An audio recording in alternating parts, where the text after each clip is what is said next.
Well, hello there, trainers. Greetings, KuroBlitz here, and welcome back to another video. Today, ladies and gentlemen, we have a Pokemon podcast. This is something that I'm going to start and see how it's going to get there. I'm going to call it for the time being the Laqua Library as an homage to the Pokemon Horizon series. And today, I have a special guest. This is the first episode that I'm going to record. However, there is no guarantee that's going to be that in terms of the chronological order of things. So, without further ado, let me introduce you to the man, the myth, the legend, our Farley Dude 97, also known as Richie. Say hello, Richie. Man, you glazed me harder than my father. Great job, man. It's an honor to be on this podcast, and thank you for inviting me. Anytime, man. It's always a pleasure. I feel like this topic that we have to discuss, it's been long due, and if anything, it's kind of like of a cool anniversary homage to probably one of your first episodes of Richie's Thoughts, because it was like the ending. Ooh, It was the viewer, nice. Yeah, it was the ending. It was the 10th anniversary of the ending, so it was like 2 years ago. I believe it was that. I think just to give like some background information, it's not the exact correct date on my current channel because it used to be uploaded on the main personal channel. But the reason why it's on my content channel, which is on a different date, is because I deleted all my stuff. Because most people, if they remember, I was usually the guy that would upload the movie OSTs. Like I would upload I would upload like the X and Y movies. I would upload movie 20, which was I think my most famous one for obvious reasons. I did 21 and I did 22. So when I made the transition to the content channel, because the fear of my account getting taken out through DMCA, I had to also take down the other videos because I feared that they would get me for fucking images. Because there's been many YouTubers that have gotten their shit taken down over just by simply featuring an image. So I, repurposed the content video onto the other channel. But yeah, I would say when I uploaded originally, it was around the time of the anniversary, or I think it was near the anniversary. Although I forgot if it was like at the end of the anime or around the beginning. By the way, that was like the intent purpose. So you are correct.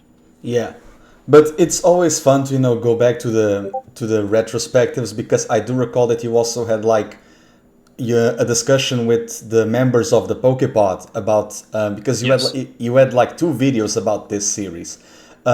Which, Yes. funny enough, if you want to talk about like your origins as like a content creator, YouTuber, or even a member of the Pokepod, like Hmm. the stage is yours. Like let the audience know about your origin story. Of course, of course. You can only get it. You can only get it here on this channel. No, just kidding. Maybe I'll do it in my channel one of these days. So I guess just to let the audience know of who I am and how I came into this space, and just how do we get here, basically? How do we get from like point A to point Z? And I swear to God that was not an intended pun because of fucking AZ. Even though this is supposed to be a Unova episode. So there you go, XY fans. There's your mention of that. Alexa is not enough. Oh my God. I mean, listen, I'm gonna be very clean when I say this, but Alexa is a very beautiful woman. That's all I'll say. But no, just to answer the question as you rightfully asked me. So as far as how I got into YouTube, well, technically speaking, I've always been around YouTube. And when I say that, I'm referring to like the days of YouTube back in 2007, between 2008. But I wasn't really much of a content creator back then. Not in the sense of nowadays where everybody's like, making these videos and just being that dedicated to the cause, or debatably sometimes clickbaity, but that's a conversation for another day. I was somebody that was just casually around, just watching videos and enjoying the communities of whatever ones I was in, which was mainly video games. And sometimes I would upload like videos of me playing Toontown Online. For those that know, it was a Disney game. I mean, it still is around, but not from Disney in the sense. It's like a fan-made game of exactly the same game, but just some differences here and there. But I used to upload gameplay videos of that.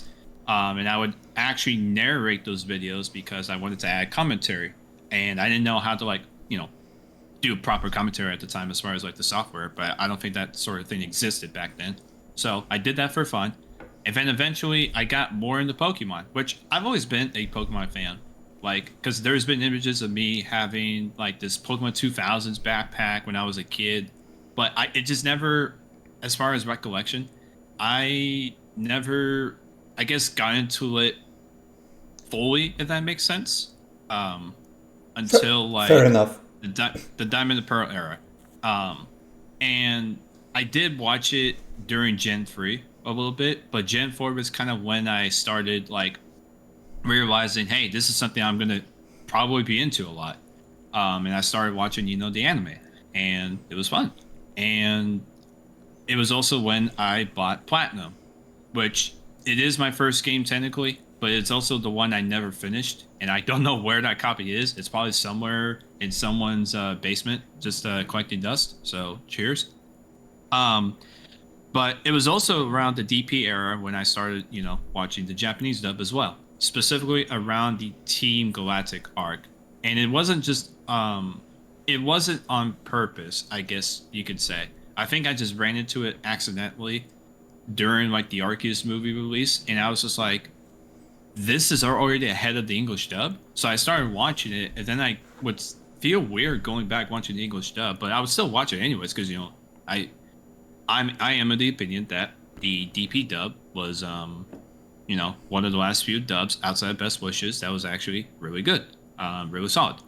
But anyways, just to get to the point of the whole thing, as it relates to how I got into the anti-poke space, like the actual community, that didn't really happen until much later. I would say in the X and Y era, that was when I kind of just got more involved with stuff. And I think I even mentioned this to you off the air. I used to run, well, it wasn't like, the page wasn't my idea, but I just so happened to be a part of it. And, I helped out with moderation. I used to be part of an Amore Shippy page, where it was just simply, hey, we just post Ash and Serena stuff of like fan art, and stuff. But we would also sometimes post, news about the Pokemon series, whether it's about the games, anime, etc. So think of it as like Koro but on Facebook, I guess if you want to call it that. And we used to get like really good numbers. We actually used to get really good numbers. Like people would actually go to the pages and be like, "Whoa, this Facebook page was the first one that I found out the news," because that was what the landscape was back then. Yeah. Twitter was around, but it wasn't as big to where it is now. It was not the social media utilized for anime, like because even the Anipok PR Twitter account that was created for Journeys, it wasn't around for Sun and Moon like at all. And yeah, and that's just what I remember about like a lot of the feedback. It's just, oh, this is where I got the news. But as far as how I got further involved, it was sometime after I left the Facebook page. I obviously started watching the Pokepod around the time before the Hoopa movie came out. So pretty much the months leading up to that in 2015. So basically between January to I guess you could say July 2015. Basically from that time before the movie came out was when I started hearing about the Pokepod, and I admittedly was like one of those fanboys that really wanted to, be on it. And because I was so obsessed with talking about the Hoopa movie, and I just wanted to find a group of friends that I can, just a group of people that I can discuss it with. And, obviously that didn't happen. And, I was just like, fine, whatever. But then at some point a year later, and just to give fans that are watching this episode perspective of when this happened, this next moment happened basically at the end of XYZ to be exact. This happened around the end of the Flare arc. And what happened around this time was I joined a podcast group, but it wasn't the Pokepod. It was the Tasso podcast. For those that know, Tasso's any poke content creator. And along on that cast, it was me, Alpha Evie, who's still one of my great friends, and then DJ Sock Puppet, who, I've had cordial relationships with here and there. So we were doing that for a good bit, and when Sun and Moon came around, and I'm not gonna accuse Tasso of any wrongdoing because I think Tasso is a good dude, but you can clearly tell that he just lost passion, and that's okay, because a lot of people from XY to Sun and Moon really just indeed lost their passion, not just because of the art style, but just kind of like this different massive shift of dynamics it going was from like what XYZ established to Sun and Moon. it was the tonal shift. It was the ending Right. being very abrupt. Like, it's not everyone's cup of tea. It's not that they left the boat out of it's more of a I don't care, but it's not really a I don't care because it's bad. It's just like I don't care because it's not my cup of tea. Simple as that. Yeah, no, that's what it was basically. Yeah. And like I said, that's why I don't want to obviously accuse Tasso or mostly any of my friends that really fell off afterwards of, watching the anime just because of that. Because, it's their choice of whether or not they want to, continue following. But I think it was very clear that, again, passion was just lost. So at that point, the podcast group wasn't really doing a whole lot. And to the point where I made this joke before, but that was also kind of like a little bit of a homelessness period where I was just like, damn, no podcast group, and I was just getting into the community and stuff. So I then joined this Discord server community, which was the JPR server, which was basically a community of fans together that talks about Pokemon of all kinds. We're talking about like the anime, manga, games, etc., other shit as it permits. And it was also when, I knew of KG obviously for a while. Yeah. And which is funny because he also did actually appear in one of our last few podcast episodes of the Tasso podcast, which was kind of funny. So it kind of just is a little bit poetic that he joined me, and then I joined him later on. But to simply just put a nice bow tie, I simply asked Kevin one day, I forgot the exact date, but obviously it was like early 2017.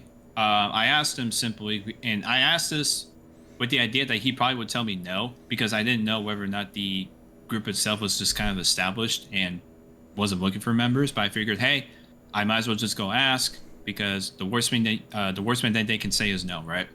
So I asked him, I was like, hey, I was wondering if I could be part of the podcast. I totally respect if I'm not allowed, basically. But I just wanted to simply ask because I think you guys have a great group and I just want to be a part of it. And I feel like I can add something to it. To my surprise, he agreed. And I was like, oh, shit. And then from there, it was just history. That was where I met, over time, a lot of my friends that I know now, which was Kevin, Tyrone the Godfrey, TSS Killer, The Insane Game Freak, Age of Trades. Shout out to you. Shout out to Polly. I don't think she even uses that name anymore. No, she does not. I'm gonna just pay the respects by using a dead name, by the way. But yeah, so just Polly, for those that know her, Nessa, and just all sorts of friends, right? So that was how I kind of got started with the Anime community and just really got into this whole space. And despite my reservations about some of the behavior, I'm still am very grateful to be a part of it, because it kind of happened during a time where I was going through like a lot of change as a person, because once you graduate high school, you kind of just go through like a massive identity, well, not massive identity change, but some people kind of go through like a big change of what really defines them and what is their purpose. It's society. It's basically, damn, I'm turning 20. What now? Who am I? Just to put it simply before the next point of this wonderful episode, to put it simply, it's like that final scene in the original Finding Nemo where the fucking fish finally get into the water, but they're still in like those fishing bags, and they're like, yeah, we finally free. And then fucking Float, I think it's Float. Yeah, I think the name of the fish is Float. Float then is just like, now what? That was what it means just after high school. It was like, now what? But yeah, no.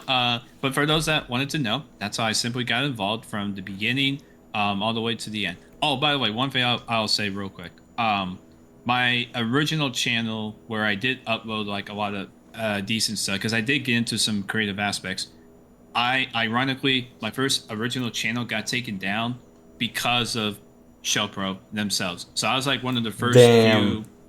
few known well, not the first few known victims. That's just me seeing it from my ego. But I was like one of the first, I guess, few, just to continue that narrative, that dealt with like the wrath of Show Pro. And to be fair, the video that got me taken down was fair. I wasn't, I was just upset that I got caught. It was like a theater recording. So yeah, I think I was just bound to get fucked from there. Okay, that's fair. So see, I'm not blaming Show Pro. They can still eat a bag of dicks, but I take responsibility for the fact that I literally uploaded a recording of someone recording shit in the theater for the Victini movie teaser. I'll take responsibility for that. The Victini movie teaser of all things, which honestly, really. It segues perfectly to what we are going to discuss because, well, for people who saw the title and are, looking at the images in the slideshow, this is going to be not really a review, but more of like a brief analysis dissection of the Pokemon Best Wishes anime for its 15th anniversary. However, I feel like before we talk about Best Wishes, we need to talk about what it led to this. And the fact that you talk about Victini teaser was in the Zoroark movie, which was teased in February of 2010, so Diamond and Pearl was still airing. And you did talk about how you started watching the subs around the time of Team Galactic, so it was right before Ash got Kibble and the Sinnoh League Victor season 13. So realistically, funny enough, around that time, after the Paul fight until the Palmer fight and until the Lyra arc for Arc Also Silver, that's when they started to mush a lot of filler between the Snow Point and the Sunny Shore gym fights, and I'm like, dude, man, I hated that. Yeah, and I'm like, man, I'm gonna read the manga. I read the manga because of Diamond and Pearl filler. I'm sorry, I don't care. Well, that's one way to get started. Like, I'm sorry, I don't care about a silly ass Tangrove. or Piplup being in love with a Meryl and fighting an Elekid over that shit. I don't care. But yeah, before Best Wishes, there was Diamond and Pearl. And I feel like we need to discuss about the shift and even the promotion for this series. Because for the people who don't know, the promotional posters for Best Wishes, they only featured Iris and Cilan. This was very similarly done with Diamond and Pearl, where they only had Dawn in the first posters, and there was no really signs of Ash. To the point where people thought that Ash was going to leave after Battle Frontier, but that was not the case. And they thought the same in regards for Diamond and Pearl to Best Wishes, because the first time where we hear that Ash was going to be in Best Wishes was the month before the series started, and this is going to be very salty and bittersweet. They revealed Ash as the protagonist right after he lost to Tobias. Man.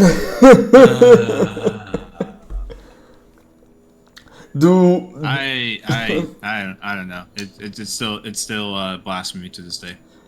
But I feel like we should talk about, like, before the Unova series, the ending of Diamond and Pearl and leading towards that, because there is a lot of things that I would like to know your opinion on it, because this is the first show that, besides, that's not counting Orange Islands, but that's like... I mean, nobody counts Orange Islands, let's be real. Unfortunately, I don't care if it's not game canon, it taught Ash that everyone thinks that Alola taught him. Like, I'm sorry. Like, he learned everything in the 90s. I can respect that. He learned everything in the 90s. So I feel like when it comes to Diamond and Pearl, like, Best Wishes was the first series where he did not travel with Brock. So I feel like that alone should have been like a shift for the character of Ash in terms of, I will not be dependent on Brock anymore. Because even Brock had a career change, which was something very unique, like, because everyone when they're a Pokemon trainer, they are set in one specific goal, and you don't really see people change goals or careers. And well, Dawn went Dawn went to Hoenn afterwards, after her Quilava evolved in the special. And Team Rocket was promoted by Giovanni and Matori. And that's where they got the roles for the Best Wishes anime. Right. Dawn, unfortunately, well, not really unfortunately, but it's very clear that for Diamond and Pearl, they changed from Team Iguchi to Team Kato around episode 160, which was the Pokéathlon episode.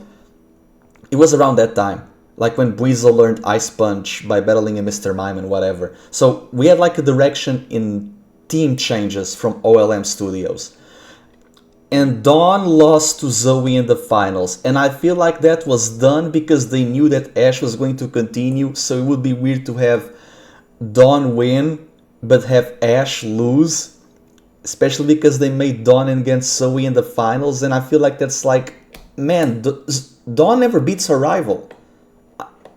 Like, Mei got a second chance because she had the privilege of traveling through 2 regions. Here the gang never really gets the chance to go to Johto, and they had to make that narrative excuse of Baniri is going to be a model in Hearthome, and I'm like, it really feels like Dawn should have gone to Kanto with Ash and Brock, because they are from there. And if anything, like, headcanon aside, but if Dawn was to become a top coordinator of a region, the first one that it should be, after her loss to Zoe, in reality it should be Kanto, but there's like a 5th season of DP that never happens. But that's like a story for another time. But I do appreciate how at least they gave her closure, and they gave Brock closure. Like the closure they gave to Brock, because Diamond and Pearl saved his character. And we were just with the previews very awestruck with how is Ash going to deal with this region, because it's not even in Japan, and he's going to travel with 2 gym leaders, like how he did in Kanto and Johto. And while Best Wishes has a lot of OS-isms, I feel like Best Wishes is more of a Johto redux than a Kanto redux, because the Indigo League and the Orange Islands, they are very zany. Johto was the one that really started to make, the game formula with battles and Team Rocket 2-parters and tournaments, and Ash having all 3 starters but only evolving one, but only once. And I feel like that's what they wanted to do with this. Like, even Operation Tempest, it feels like the GS Ball plot that we never got. Like, the Kami trio, they feel like they would echo the Johto Beasts. And Meloetta, the presence of Meloetta, it really feels like what they wanted to do with Celebi. But I want to know your thoughts about, these were mine. I want to know, like, your thoughts from, like, the ending of DP to the beginning of Best Wishes, because all of the other series, they had a direct transition. This did not. And I know that everyone's going to say, oh, Ash was reset to be 10 years old. I'm not really a fan of that, and it's not because, oh, he's 10 again. I just feel like, it's not even a say he's between 14 to 16. Realistically, I feel like they should have not said anything at all. Keep it ambiguous. Let the fans decide his age. Don't restate it. Like, after 700 episodes, almost, why do this? Yeah, I thought that was kind of weird how they, that they had to reestablish that again. And regardless of how you and I feel about, like, the age of it all, which, personally speaking, for those that want to know, I'm somewhat of the opinion that he probably should just age a bit at this point. Just having him stuck as an eternal 10-year-old, I feel like is just more of a marketing thing than it is for the fact that they decided this was a good story decision. Yeah. Because, obviously 10 years old is like the most important age in Pokemon, where it's like, that's the age where you can go out to, I guess, legally, which I find kind of weird, where you can actually be a Pokemon trainer. So maybe they just wanted to keep that for the purpose of, I guess, marketing in the anime, just to let, like, the young viewers know that, hey, if you're 10 years old, you could go out on a Pokemon journey just like Ash. Although I feel like you can still have that same. I feel like you could still have that same like Feel. mantra of a lesson, Yeah. even if you age him up a little bit. Yeah. But just to answer the question about like the end of Diamond and Pearl into Best Wishes, and I assume when you say the beginning of Best Wishes, do you mean just up to episode 1, or what do you mean by that? I would say until he meets Cilan, so the first 6 episodes. Oh, for the first 6. Okay. So to I guess summarize like the last end of Diamond and Pearl, like the last I guess few or several episodes, and the several episodes I'm referring to specifically, to me really starts from the Ash versus Paul fight, because that was quite literally the definition of climax, just based on the way that the story of Diamond and Pearl was really shaping up to be at that point, to where that was supposed to be like the battle that really, what was really the true end of Diamond and Pearl. Yes, I know there's like some episodes afterwards, so it's not technically the end, but in terms of like the way that everything was driven up to be at that point, I truly do think, and I still think this to this day, I truly think that Ash versus Paul was quite literally the end of Diamond and Pearl. But as far as like my opinion about that, I thought that stretch was very solid. I think it mostly, like I said, stems from the fact that I thought Ash versus Paul was just a great battle, not just as a viewer, but in terms of, again, the story building, the character development routes of both Ash and Paul, where they were essentially two sides of the same coin, like two different sides of the same coin. But in reality, and it still is that way if people still want to think that, I just think personally that they were essentially the same. I think they just took their approaches differently, because Paul, as we all know, is like the asshole on screen. He's like the very, just to put it, more correct, very tough-loved, and kind of brutal in a sense Pokemon trainer. While Ash is the person that gets the best out of his Pokemon with a lot of love, a lot of respect, but also does expect the same kind of, not the same kind of expectations as Paul, but you can kind of tell they both still want their Pokemon to very much so succeed and get get the desired result. It's just that there's different approaches to the same result. So I thought that was a great battle. Tobias, I mean, it's Tobias' battle. I think that battle was just meant to fuck Ash, but that's just a topic for another day. I feel like with the Tobias battle, it's just like they have Heracross as the perfect counter for Darkrai, and he immediately loses. And then when everyone remembers Sceptile, they remember Sceptile only for the victory in a series that's not even his. So, which I think is absolutely crazy. As an AG fan, that's kind of very sour. Like, you don't remember Sceptile in his own series, you just remember Sceptile in the win in the series after. Granted, this is like another thing that plagues the fandom. Mm-hmm. Everyone just remembers the last moment of Amon. It's a revolutionist history. That's what it is. Yeah, and like I get why Ash was going, like, because he brings out Torkoal and Swallow, who just get one-shotted by a Dark Pulse and Luster Purge, and I'm just here like, listen, I know you were not going to and there's the thing, just bringing Pokemon to lose, no. I feel like they could tire Tobias down, and I feel like they should have used, if Tobias should have used 3 Pokemon, not just 2. If you want for him to defeat Ash, at least half of a legendary team. 2 just feels like I would not be against the idea of, for example, like 3 Pokemon take down Darkrai, 2 Pokemon take down Latios, and then Pikachu solos Entei, because we had an Entei in the Psycho Everyday opening, right? So the guy from Gen 1 defeats a legendary from Gen 4, Gen 3, and Gen 2, and it's like, yeah, he tied, but his first partner, his last member being Pikachu, tying with an Entei, with no one helping him out, I feel like that would be more meaningful. And I just feel like Torkoal and Swallow, like, this is like their last moments. It's losing. It's very sad. Like, they were treated like fodder. They were, the way I feel like. I feel like, here's the thing. When it comes to Infernape, I know that they were not going to use Infernape again because it would just sour. Oh no. After the way the Ash versus Paul fight ended, and just like how much, not just and in terms of that, but how exhausted he was, he just wasn't gonna get used. Yeah, I just feel like when it comes to that, I don't know why he also used Gibble. Like Gibble had a great showing against Conway. If anything, I feel like Ash should have replaced Gibble for Snorlax, because against Darkrai it would have made a lot more sense. And actually, that would have been perfect for fucking that fight. Yeah, Snorlax, because he could just sweep through it. Exactly, and I want to know your opinion on this, but because Diamond and Pearl, Sure. Diamond and Pearl is the one show that has no Charizard present.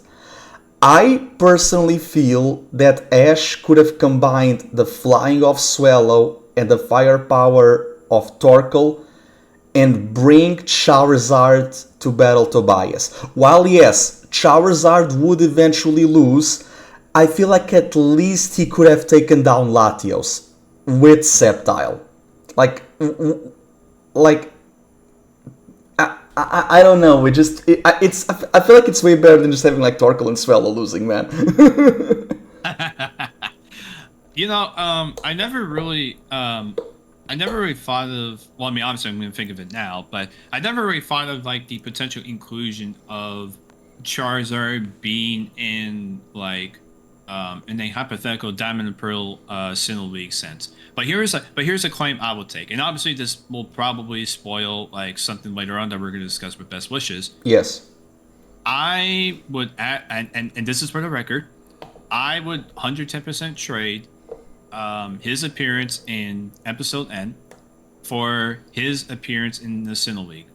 I would 110% do it because I think with the way that the Sinnoh League was really, like I said, put together as a story when it comes to, bringing back his old team members and them having like their moments here and there. Now, of course, you and I can always talk about at some point for a different day as to was that really executed that well for some of them. And, we already did discuss that for a few of them just now. Yeah. But I think in terms of Charizard, I think he 110%, like you said, and I totally agree, could have been a better usage of the fire and the flying. And I think him going up against Darkrai would have been not a direct callback, but it would have been a nice indirect callback, if you want to call it that, because remember in movie 3, I don't think he won against the Entei, but he basically, had a very good fight for his caliber against a legendary. So I think that would have been like a nice modern at the time. It would have been a nice modern touch on the fact that, hey, Charizard realized that his trainer was in danger, although the difference is this is a Sinnoh League battle, so in reality, it's not trouble in that sense. Yes. But in a sense of like realizing that, hey, my trainer needs help, he's obviously going to go out of his way to, go help him out and then beat the opponent in front of him. So yes, I think I would rather see him fight against the Darkrai and maybe win or maybe not. I feel like the one thing that people need to realize is that Charizard lived in Johto for quite a while of his life, but he always came through Ash, because Charizard in the Silver League and in the Battle Frontier, I feel like people need to realize that Charizard was flying across half a region or across half a country to get to Ash. No Pokeball transfer, he just flew half a region and half a country to get to Ash. The only time they did put him through the Pokemon transfer was literally fucking Best Wishes. That was the only series where he literally just showed up for the transfer ball. And the crazier part, transfer machine, I should say. Yeah, and they do that because Ash is basically in New York, not in Japan, and then Professor Oak is like, Sand and Pheasant, I'm sure Swallow and Staraptor will have a fun time, and we never see Sand Pheasant again. Well, I mean that's gonna be how that's gonna be a discussion for later on. Yeah, but I do recall when it comes to the whole Charizard thing, even going back to just the last thing we're going to discuss about Diamond and Pearl. Yes. Because we had Gable for a while, and Gliscor was left in training like Charizard, and the thing is that Gliscor was not a really good flyer or soarer, that's why he was training, and Gliscor basically flew across all of the Sinnoh's East Sea to get to Ash in the Lily of the Valley Island. And I'm like, this guy flew half an ocean to get to Ash. Man, Gliscor needs more love, man. Yeah, I enjoy Gliscor as a Pokemon, but definitely needed some better stocks of respect. I do recall when when we got Gen 5 and they gave Gliscor the Poison Heal ability, everyone was like, man, if only the Drapion fight was like one generation later. But speaking of... That's one way to put it. Yeah, and I do recall a lot of people wanted for Ash's Gibble to, go with him to Unova because of Iris's Exu, but alas. But yeah, like, going back to the actual...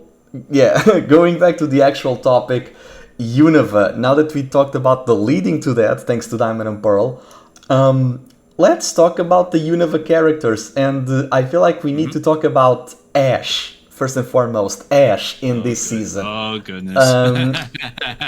Go ahead, Richie. What do you think about Ash in this generation? What do I think about Ash a Million Ketchup? Let's see. Nah, just kidding. But no, so as far as like Ash, I think it's very clear that there was obviously a change in his character. Now, people can, throw out many words as they possibly can, as they can say rebooted, regression, or just, revisionalized, or whatever the word is, like just basically redone, or in some sense, right? First of all, I think, like you were talking about before, about how they were marketing Ash to, or how they weren't marketing Ash at first, I should say, to not be in Best Wishes, and then in reality, after he lost to Tobias, they then confirmed it right away. I think the reason, and I'm not calling cap on that because I don't think I have any grounds to call it cap, but I think the reason why I knew that was going to happen even before then, it's because there was literally a leak, and I remember this because Pokebeach, one of the news sites I used to follow back in the day, they posted a verified storyboard, and the storyboard, looking back on it, was literally from the first Don George episode. The one with the Tepig, where he captures Tepig in the episode. Yeah. And we saw Ash in the character sheet. Like, he had like his... You could tell that he was in a different outfit, but we didn't see the color because the character sheet in question was in black and white, which is kind of funny looking back on it. It's black and white for the Black and White series. But no, it was in black and white. But it was literally off of that I realized that, yeah, and this was before the Tobias fight. That was where I realized, yeah, Ash is going to be in fucking Best Wishes. So the fact that they weren't featuring him at all was just a ploy, because they wanted to see how much discussion would really generate from the fans that would say, oh, Ash is not really going to be in it. And because it's literally just a marketing ploy. They just want like their audience to generate enough discussion and bring more attention to the series. And then at a certain point, they'll pull the rug and just be like, well, Ash was always going to be in the series, this entire time, you fuckers. But as far as like how I felt about Ash, yeah, I think as far as like the wording I would use, he was definitely repurposed a bit for the series. And it was very clear to me when watching it, even back then and even, now, I always thought that this was their modern version of Kanto. And you can quite literally tell that too, because while yes, they do acknowledge like, past moments from the other series from time to time, that didn't really happen a whole lot during the early Best Wishes. During early Best Wishes, for however long you define that as, they don't really make like a reference to the past series, because this was their kind of like I said, modern Kanto version of the character. So they wanted to treat him as such. And what was what was Kanto Ash back then? He was somebody that was a little bit more reckless. Somebody that obviously still has the same love and care for the Pokemon, but he was definitely a lot more loose as a character. So somebody that, like I said, would be reckless, a person that would make very questionable decisions, but somehow still work. Yeah. So, and I felt like that was very prevalent. And because of the fact that we just went through that like years ago, and we're doing it again at the time of 2010, and I guess through 2013 up until the end of Best Wishes, I think people just didn't like that. I think the way Diamond and Pearl ended, and the way that his character was, with the way of his battles, the way that his character, like I said, progression was at that point, people thought, oh, well, Best Wishes, surely it's going to go up from there, right? And then just to see that it was, regressed in a way or repurposed, people didn't like that. They really hated the way that they went about the character. And I wouldn't say I hate it personally. I kind of get it. If this is what their purpose really was. But I kind of do wish that there was a little bit more respect to the continuity. But I think they wanted to follow. I think they wanted to follow what the games did, because the games during the main adventure, they wouldn't let you use other Pokemon that weren't from the region. It wasn't until after you beat the league for the actual first time. Because when I say actual first time, for those that remember, the first time you beat the league in quotes, that was when the Team Plasma stuff came up, and you had to go take care of that. And then at some point, you had to actually go back to the league, fight it, and actually beat Alder to then get the title.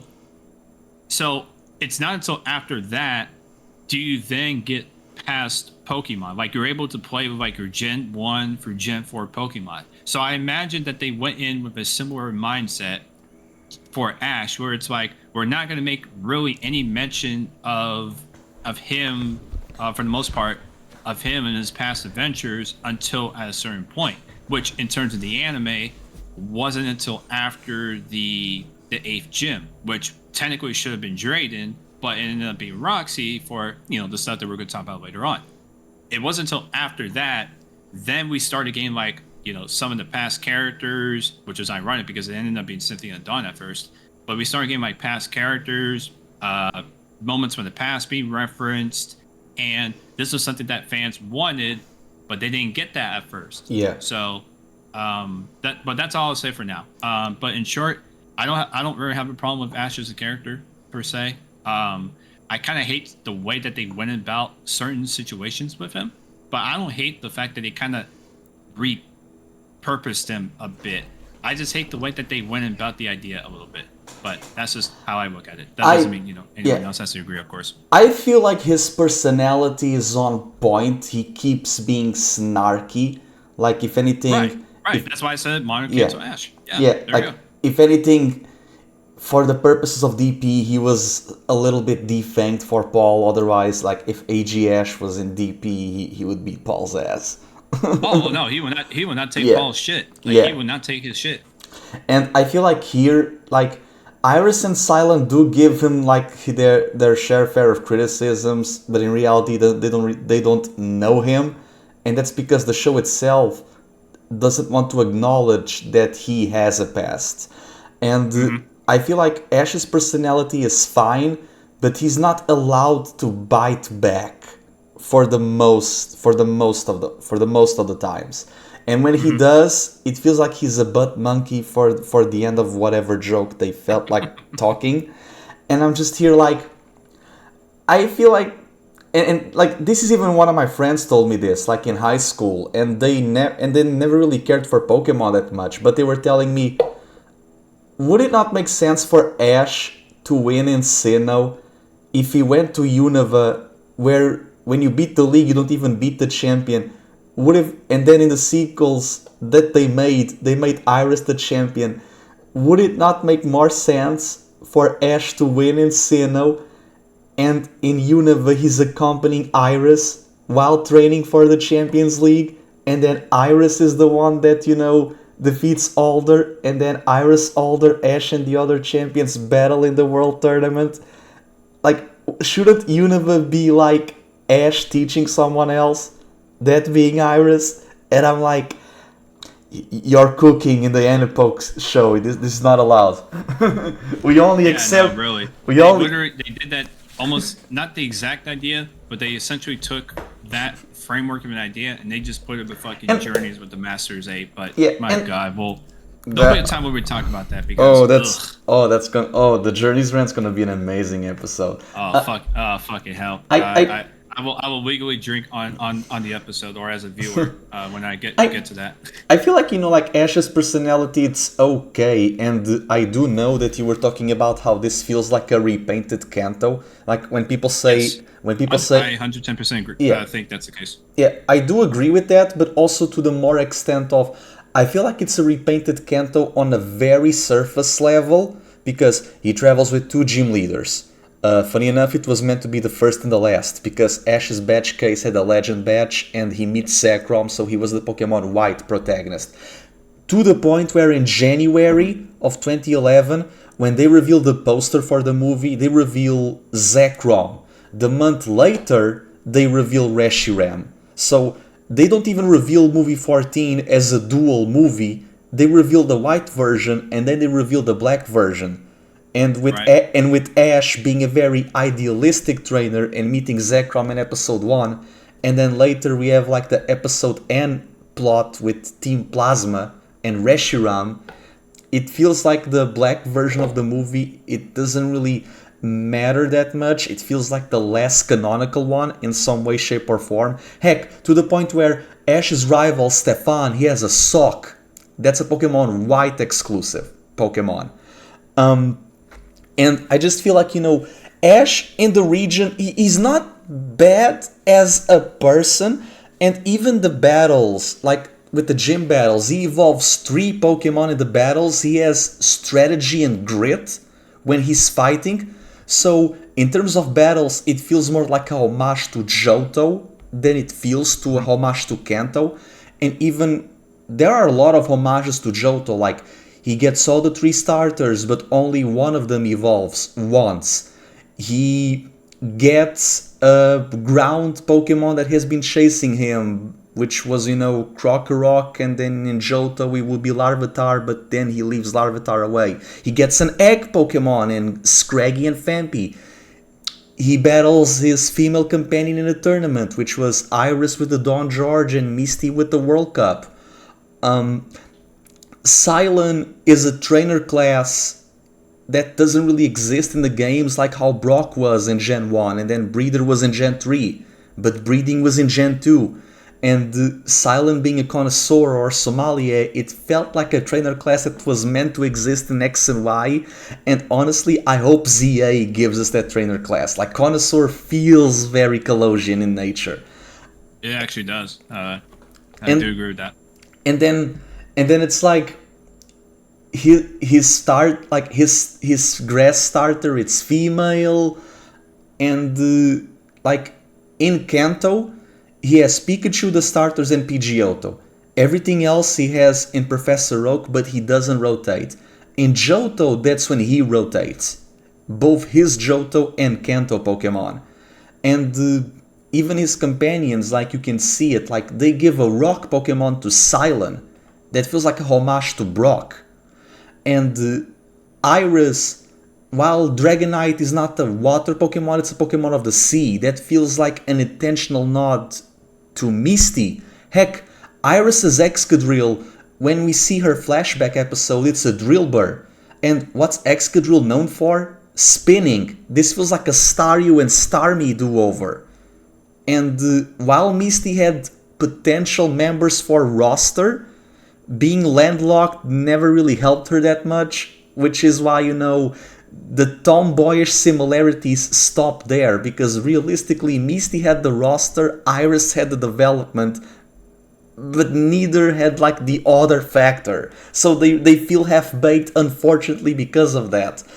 And Brock unfortunately never really got a rival because they didn't know how to really write his career. Cilan gets one, but it's very one-sided, and they establish a whole ranking system that never really matters. And going back to Iris establishes her goal of being a Dragon Master in episode 27, which is over 6 months after the beginning, and for those who don't know, Pokemon episodes take 6 months to make.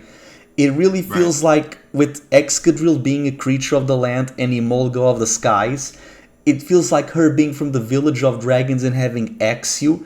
It feels like something from the beta of Black and White, where the Village of Dragons is Blackthorn City in Johto. That's what they canonized in the Adventures manga. And then later on she does meet Claire, right? And and then, you know, in the games where Drayden is the gym leader, she's the move tutor for Draco Meteor, which later on she teaches Ash's Dragonite in Journey, so I do appreciate that fact. But being a move tutor in the games, it feels like you need a human who is one with nature to teach Pokemon stuff that they cannot learn it naturally. So the fact that they only established the Dragon Master stuff in episode 27, and then they go with Georgia being a Dragon Buster in episode 34, 36, and Georgia knows of Iris, but Iris did not know of her, so it really feels like Georgia was already like someone that they really wanted to, like, they made a rival specifically for Iris, and Georgia had ice types. I feel like if fairy types were a thing here, she would have also had fairy types, because she has a Ponyard and a Bisharp. It's a steel type. Steel beats Ice and Fairy, that later on beats Dragon. I was under the stupid assumption that Georgia was like related to Team Plasma Grunts. Because she kind of does act like one, let's be real. Well, yeah, like, smells like dragon types in here. Also, like the snarky Ash in episode 9, when Iris is trying to teach Axio Dragon Rage, and Ash says like, that feels like a dragon sneeze. He's going to hell for that one. Like that there is no chair in heaven for that guy. Dragon sneeze. Yeah, really. But I do like their dynamics. I do like, you know, like the bigger problem is that with Ash having like his aura kin power to relate to Pokemon, Iris having like her Dragon Heart power to relate to Pokemon, and Cilan being a connoisseur that evaluates the bond between people and Pokemon, they feel like an empath trio. They all work for one specific goal, which we'll later on discuss. Right. All of them connect and bond with Pokemon, so it really feels like they were meant to be a foil for Team Plasma's Liberation Front. But that never happened. And even when Ash meets Pokemon, they don't really feel like wild. Tepig was tied up. Snivy left her trainer. Sandile has shades. Palpitoad is inexplicably strong to be the Lord of the Lake. Scraggy was an egg, but it was, well, in the games it's a daycare center for Pokemon, but he was in a nursery for kids. So it felt like Ash was assembling released Pokemon from other people.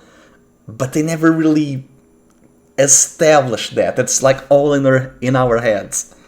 But I think it's those could have been like very plausible possible explanations for some of those Pokemon. But see, and again, I'm sure we're gonna get to it at some point. Yeah. But I think what's the opposite of inclusion? Exclusion, I guess, but not exclusion in the sense that they decided they weren't going to do it after all. No, they were going to do it. It's just outside circumstances kind of led to them not doing it. But I think had the original two-parter that everyone knows from the series, had that actually happened, I really do think it would have. Maybe not right away, because like you and I have already established, they make episodes like 6 months ahead of time. And I mentioned this already off air like yesterday, but basically speaking, around the time that would have aired, hypothetically,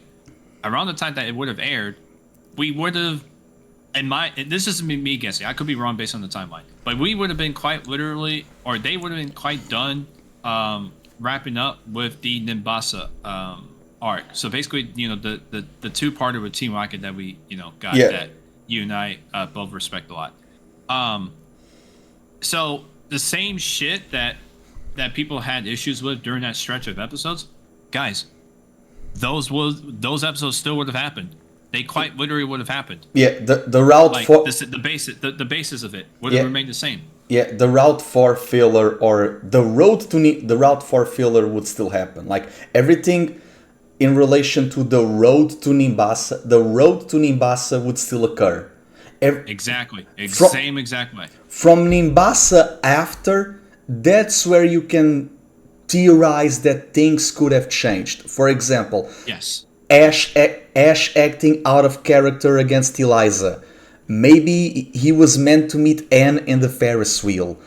All of the other tournaments and Rocket two-parters. Like the Rocket two-parters, they were meant to have Team Plasma there too.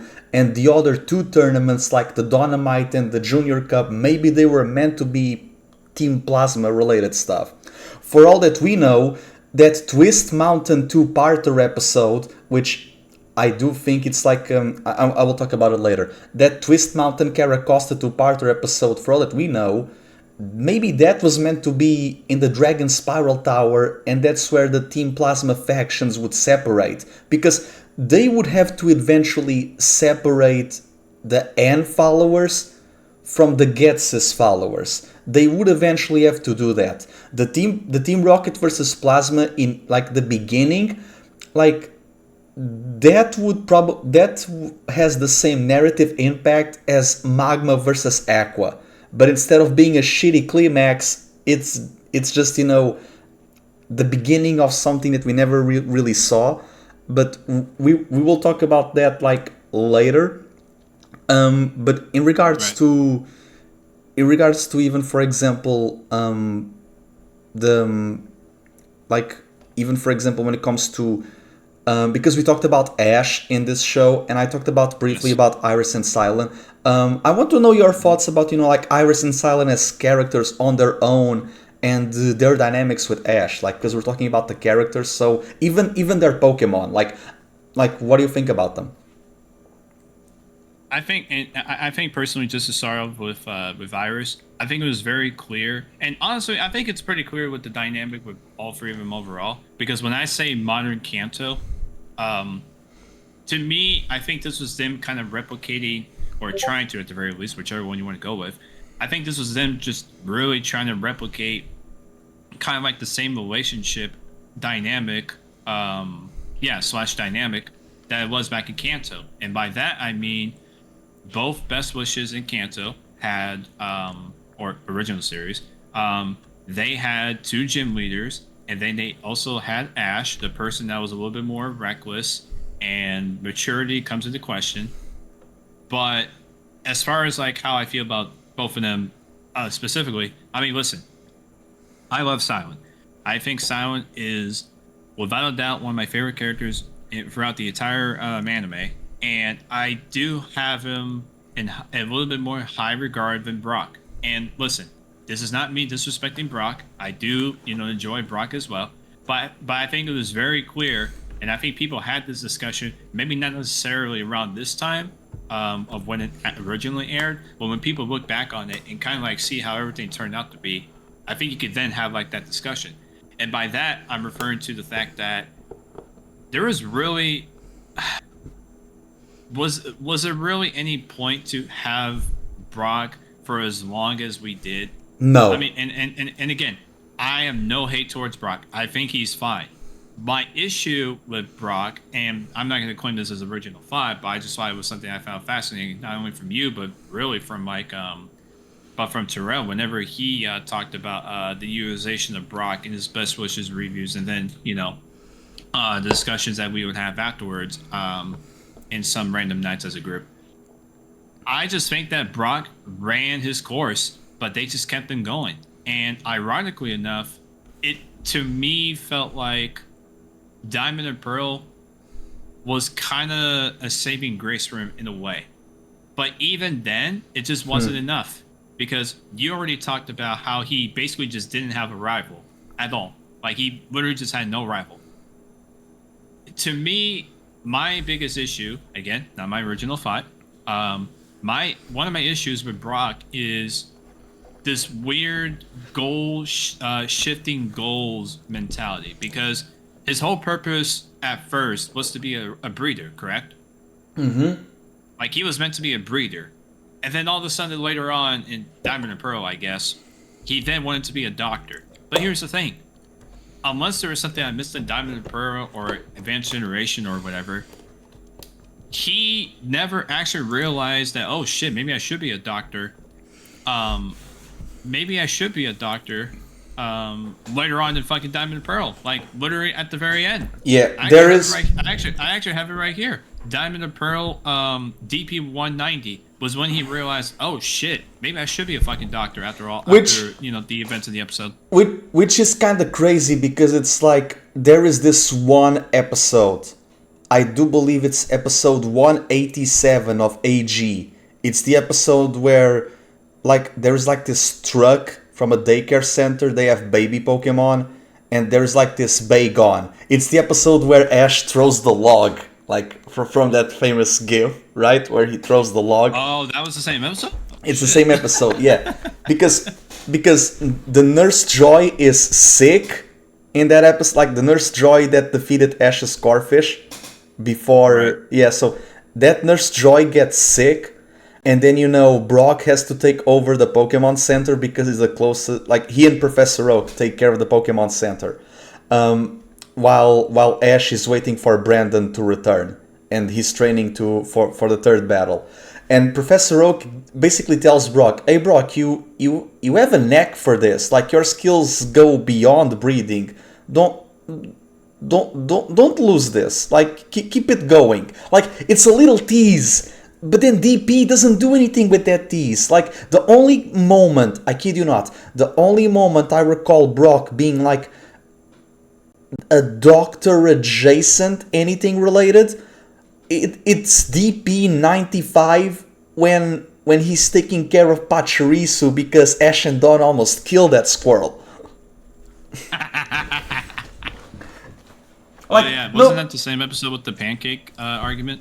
I don't recall. It probably was, because I do remember, like, I think one of the few times they got sick was over it. Yeah, maybe it was, because like even the other moments, right? Even the other Brock moments in DP, like when he's helping Autumn from that Miltank ranch, like that's like hey, learn how to groom and like make your Miltank, like take good care of your Miltank. That's like anything doctor related.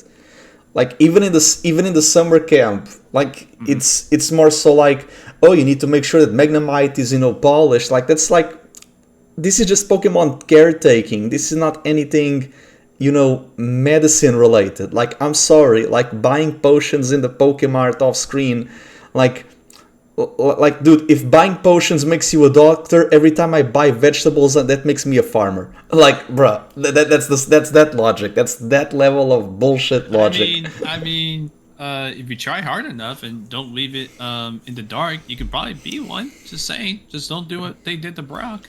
And then you know what it is? Like, Brock in DP, he gets dynamics with Ash's rival, Dawn's rival, the champion, and the brother of Ash's rival. And what was the trainer class of Reggie? Not a doctor.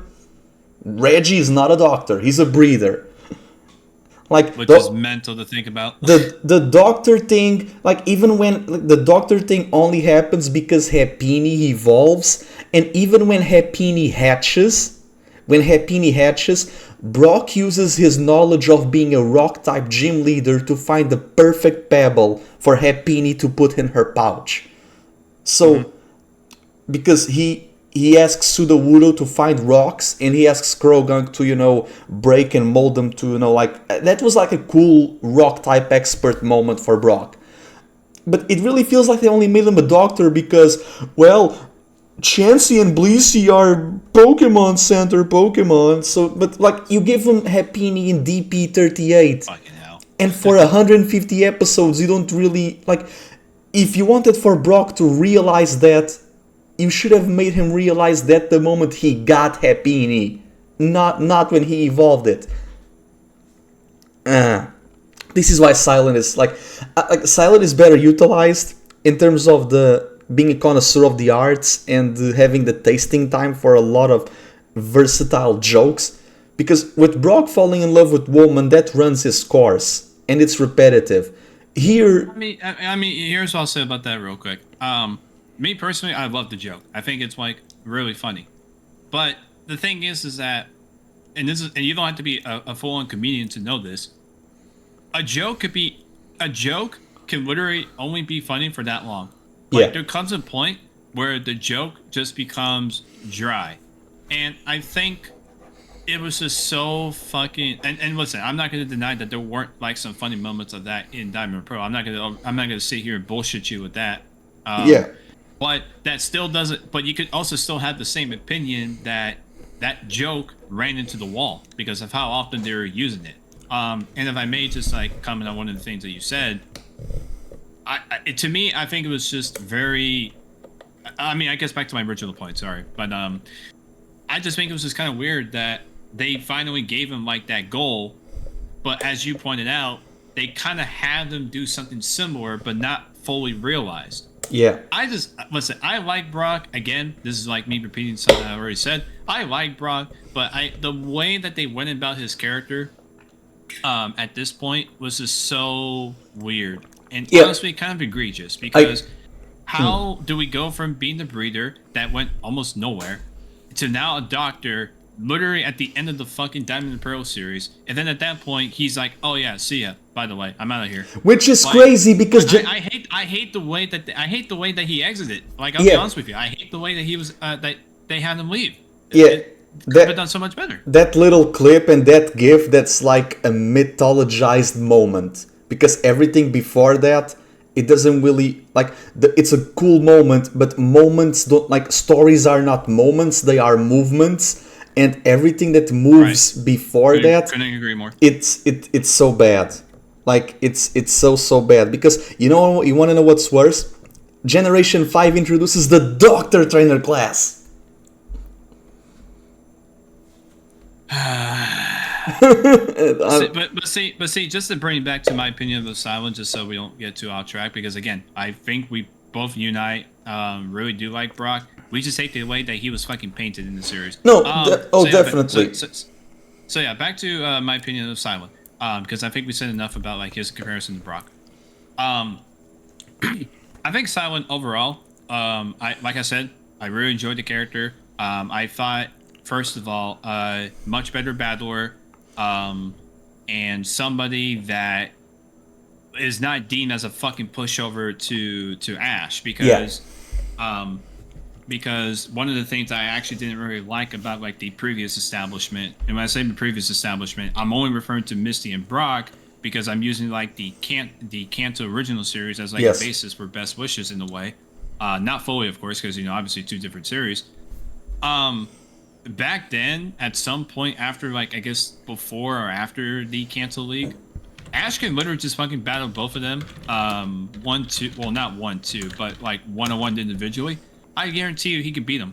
Yeah. I think as far as like him with Cilan specifically, I think it would just be either a very close battle or a draw, or Cilan just wins by like a bit. Yeah. Or like a Pokemon, right? Yeah. I just really appreciate the diversity and the strength that he brought with his Pokemon team. Is it a little bit odd that some people may argue? Sure. I mean, sure, why not? I guess it might be to some people. But I personally don't have a problem with the team. I really don't. I don't either. Like, again, I don't want to bring back Brock. Like, this is the last time I'm going to bring back Brock because, like, it's... Right. After 12 years, because can you guys say we're Brock fanboys? Yeah, like, because, like... After 12 years, because, well, one of those 13 was Tracy, right?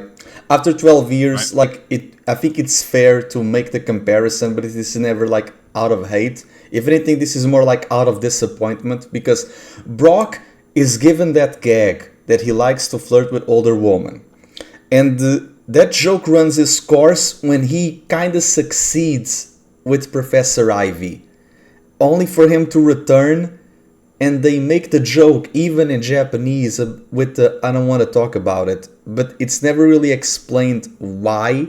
We just have to take it at face value, because it really kind of feels that the writers want for the audience to forget that they wanted to delete Brock from existence because of Western worries, for lack of a better term, right? Western media influence. Cheers. Yeah, and the thing is that, and this kind of stems a bigger problem with Pokemon, is that Pokemon is not it's not a rom-com, it's not a romantic show. They have absolutely not. No. But they do have romantic moments, right? Right. The community thrived and lived, as far as we know, all thanks to shipping and fan fiction, right? That's how it's still relevant. That's how it's still relevant online, because character dynamics, it's the tea. People like the tea. The problem with Brock is that Brock being in love was always a joke, and it was always a joke with no punchline, to the point when Pokemon really decided to tackle love stories, they were disingenuous by the fan base and not taken seriously, because the topic of romance was just, very sour to people's mouths. It's like, they will never do it, because, like, it's not that they don't want to, it's more so, there are a lot of people who cannot take romance seriously in this show when it presents itself, or in any other shows, because of Brock being treated as a joke, and it's not really fair. And the thing is that Brock was given a bad hand, and with Cilan they had the benefit of, starting fresh, with no qualms from the past whatsoever, and also to not fall into any bad habits. But they did anyways. Like in DP, in that tournament in Hearthome, Holly, the girl with the Wingull and the Farfetch, she loves Brock, but then she leaves. Oh, I'm gonna leave to train and become better for you. And I'm like, so even when Brock succeeds, he's not even allowed to. Again, just for the sake of the joke. And Cilan is given the benefit of starting fresh with no qualms from the past, no issues whatsoever. And the thing about Cilan is that no daddy issues either.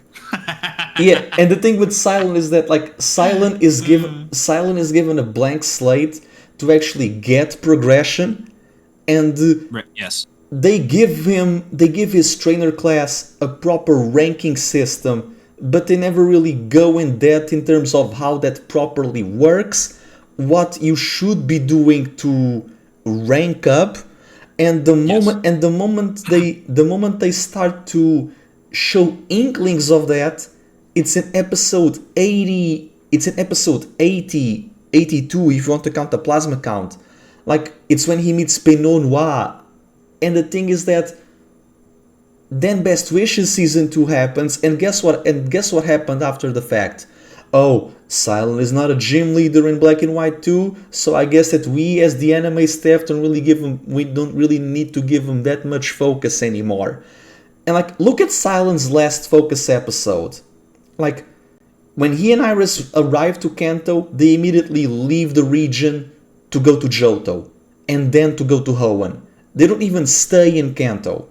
And they were in Kanto for 1 minute, and they said, this shit not for me. And the thing is that Cilan's last episode, it's him defending his gym while in Decolor against that dojo breaker that uses ice Pokemon. So Cilan's last episode is not even about him as a connoisseur, it's about him as a gym leader. So if anything, he goes back to zero. Like, with Iris, she gets moments of progression, and then journeys basically leapfrogs all of her development because her new toy in the games, it's the Unova champion.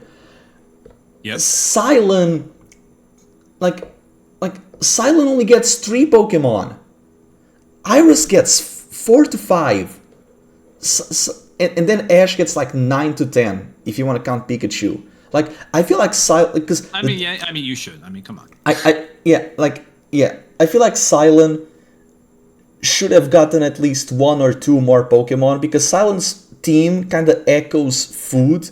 Because, like, Pansage is broccoli, Crustle is crab, and Stunfisk is, it's fish. Heck, he catches a Stunfisk that was the lieutenant for Palpitoad, and because Palpitoad was rotating all the time, we don't really get much moments between Palpitoad and Stunfisk after they are caught.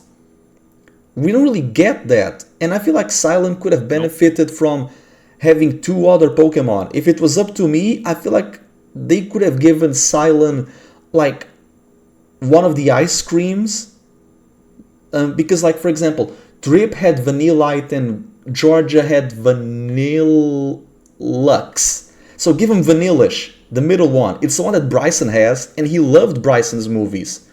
And if you want to give him a powerhouse, give him Electros. It's an eel. One of the Subway Masters has it. And that's something you can get with fishing.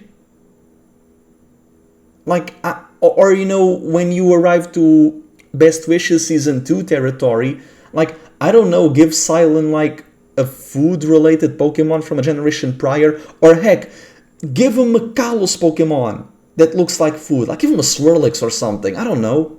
Early fairy type introduction, since Virgil's Eevee didn't evolve.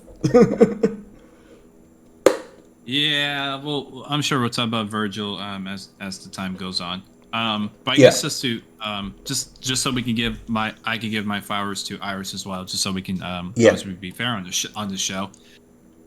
I actually think, well, first of all, just to make sure I close the point, I think both of them got like a ton of shit for different things that some of them I thought was a little bit unfair. And don't get it twisted, I still think there is a little bit of unfair hate for Iris as well. Yes. The one thing I will agree on about her that people do say that is a detriment, not because of her, but more so of how she's written. They basically, not a carbon copy, of course. Well, I mean, maybe depends on how you define it. But she's kind of like Misty, and that's the problem. Misty at least was a gym leader, or is a gym leader at the time, but then eventually was a gym leader. Iris wasn't any of that. Like, she basically had like this weird pedigree past to just basically shit on Ash with the whole "you're such a kid" joke, blah blah blah blah. Now, if Misty had done that back then, which I think she kind of did, not the exact words, but the meaning behind it, I would be okay with it, because you have to at least be better than the trainer that you're kind of low-key shit-talking to, get away with a few jabs here and there. Iris, I felt like it was just kind of weird for her to just somehow have that pass without really being all that accomplished. And yes, she eventually became champion, but that literally did not happen, guys, until quite literally 10 plus years later. That literally did not happen for a while. To the point. So for all best wishes, she just had like this weird. I hated that joke. Like, I kind of do. I mean, yeah, there were some moments where it was kind of funny. Yeah. But she had like this weird pedigree permission slip to just somehow call Ash like a kid every so often that she did. That was like the one joke, or one of the few tropes that Best Wishes did, that I really hate the fact that they ran to the floor with. It was just so absolutely nauseating. And off of what grounds was the character just able to make those claims? Because there's a fucking reason why people were so... one of the reasons why people were so thrilled of her leaving was literally because, we don't have to hear that fucking stupid joke again. But as far as Iris as a character... She should have stopped the joke after she cheered Ash against Roxy. That would have been the perfect... Yeah, I actually agree. That would have been the perfect formality. But you want to know why? They just don't want to run that shit to the ground. I don't get it. But no, just to give like my actual opinion of Iris, I think she's a solid character outside of that. I do think that, again, she's a little bit more of, like I said, on the Misty side of things, without like the actual pedigree behind it. I definitely do think that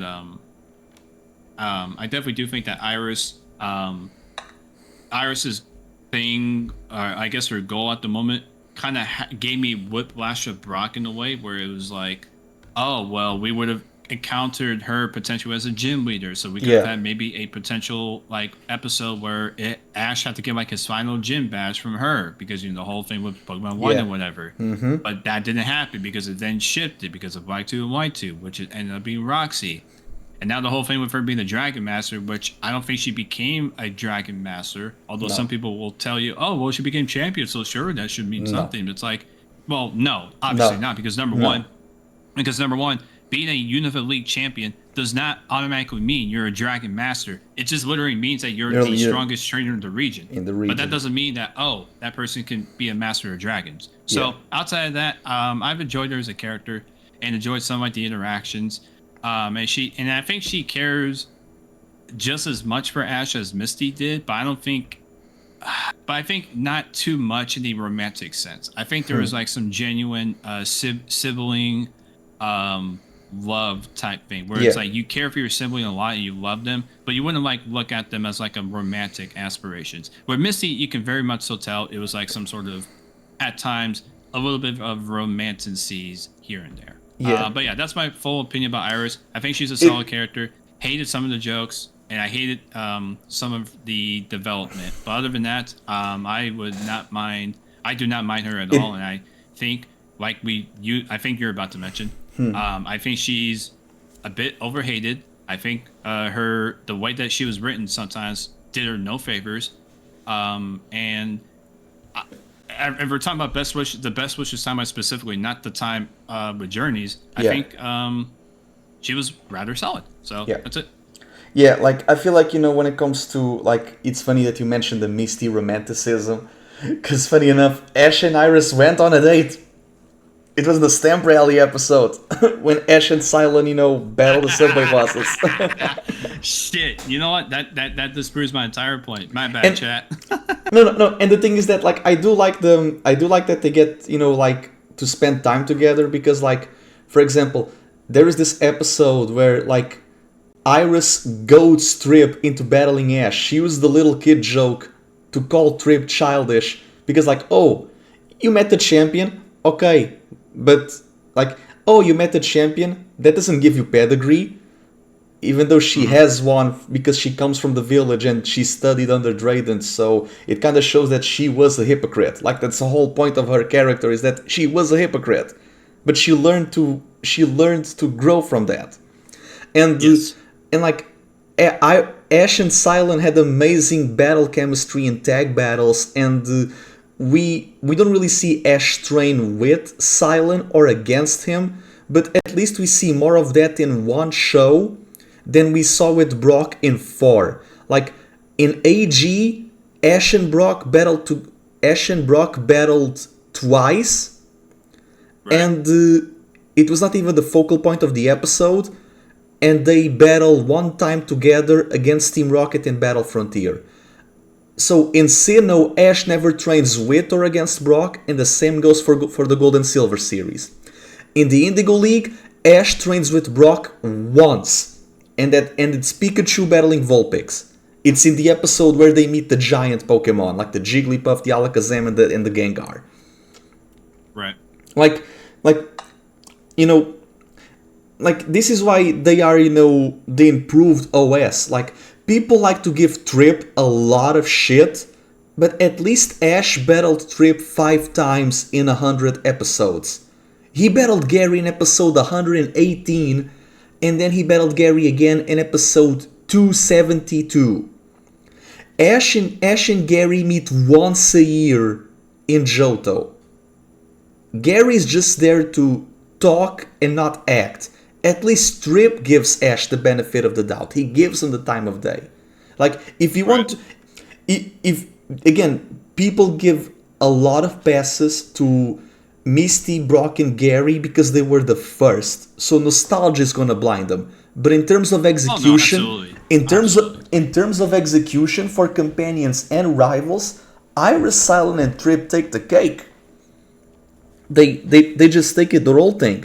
And this is why I feel like, yes, BW is a second OS, but I feel like in terms of surface level stuff, it's more Kanto, but in details, it is more it is more Johto. Because, like, what was the one thing about Johto? New Pokemon, the new frontier. Unova does that. What was the one thing that they had in Johto? A valley full of Charizard. There is a valley full of Charizard in the region where Charizard is not native to. What do we have in Unova? Decolor Islands. What's in Decolor Islands? An island just for the Oshawott line. And again, going back to the Ash gets the 3 starters, only evolves one of them once, being Bayleaf and Pignite, when in reality we know that he should have evolved another one at least one more time, being Quilava and Duat, and the one that evolved once should have evolved again. Ash could have had an Ember and Meganium for all that we know. Granted, we talked about this off air. Best Wishes is the last series where they were doing tropes for the significance of classics, and they realized that this doesn't work all the time and it should never be done all the time. Case in point, Ash having all the 3 starters. Not even, I feel like this only worked in Kanto.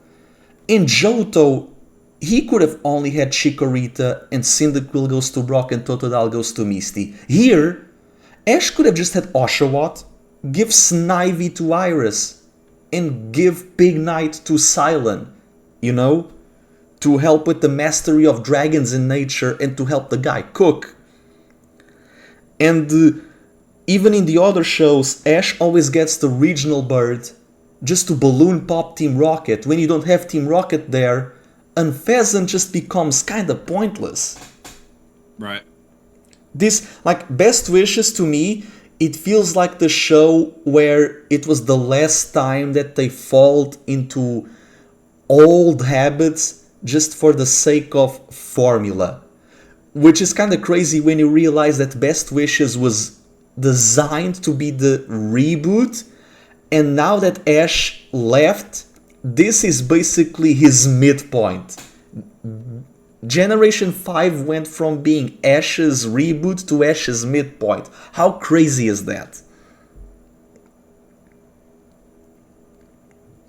Honestly, I think looking at it, I definitely do think the shift of it was a little bit crazy at first, but I think the more you kind of like obviously watch more of Best Wishes, I think you can kind of tell that at some point, I don't know when you would constitute of, I don't know when at some point would you notice the tide changing, but at some point the tide did change sort of towards what you're saying of Ash getting to his midpoint. But it did feel like for a good while at the beginning, however one you want to constitute the beginning, it did feel like for a while, it did feel like a, you know, like I said before, a more repurposed, rebooted Ash, but not like a full-on reboot, but more so just kind of reverting back for a good bit as like broad strokes, original series Kanto. Yeah, basically. Yeah, and again, like now that we talked about like the main cast, like you know, the characters, the Pokemon, like here they have like the great personalities. Like I have nothing too much add to the Pokemon because like even the ones that don't really get much, they at least get utilized. And this is the show where Ash really starts to get very creative with his movesets. Like his Palpitoad has Sludge Wave, his Crocodile has Aerial Ace and Dragon Claw. Like Leavanny is the first Pokemon he has that evolves with Friendship. Mm-hmm. Like Snivy gets Attract. Like this, like all of these mons, they get unique movesets, and like even like Iris's Pokemon, they are all very unique, especially Dragonite later, which, you know, they gave her focus episodes with Druddigan and the Dino line. The thing is, because Team Plasma's Getses doesn't even use Hydreigon, they had to use like Iris's childhood friend to give like a Hydreigon focus. And it's kind of crazy that a lot of Iris's stuff, it's either revised in her backstory, or a lot that we know about her, it's more about her past self than her current self. Which, it's kind of crazy that a lot of Iris's focused episodes focus about her flashbacks, right? To the point where it kind of goes with, you know, she's more spiritual and aligned with the truth, and Cilan is more scientific and aligned with ideals. but that's like more broad strokes and trivia footnotes than the actual story. Because realistically, and going back to the unfortunate bad habit that they fall back to in terms of Iris is the new Misty, what does that entail? Axew doesn't evolve because Togepi didn't either. The same with Goldeen, the same with Psyduck, the same with Horsey. The babies don't evolve. And I feel like this is very unfortunate for Iris because I feel like she doesn't use Axew against Drayden. That's a 2v2 fight that ends in a draw, mainly because Excadrill ties with the Hexorus he once lost to, which is fair, but girl, you were trusted an Axew by the matriarch of your village and you don't even use that Axew against Drayden, but against a friendly match against Cynthia you use it. There's actually something about the Cynthia match I do want to point out. Now we're talking about like he learns Ginga Impact and never uses it again. No, not even just the fact that it learned a new move. I fought for a moment. Well, when I say a moment, I'm referring to like up until obviously it was apparent that this wasn't going to happen. But I seriously did think that with a new move, in the way that Axew is going up against like one of the more well-known dragon types and literally the fucking champion Cynthia, I seriously thought that maybe for a moment the Axew would have potentially evolved, and I thought it would have been kind of not necessarily poetic because I use that word a lot, but I think that would have been a nice moment because think about it. That would have been like a good progression point of actually going through a lot in its journey from doing the whole dragon sneeze meme to finally be able to master that move and to finally be able to hold its own in some of the battles it was in, whatever you want to count that as official or unofficial.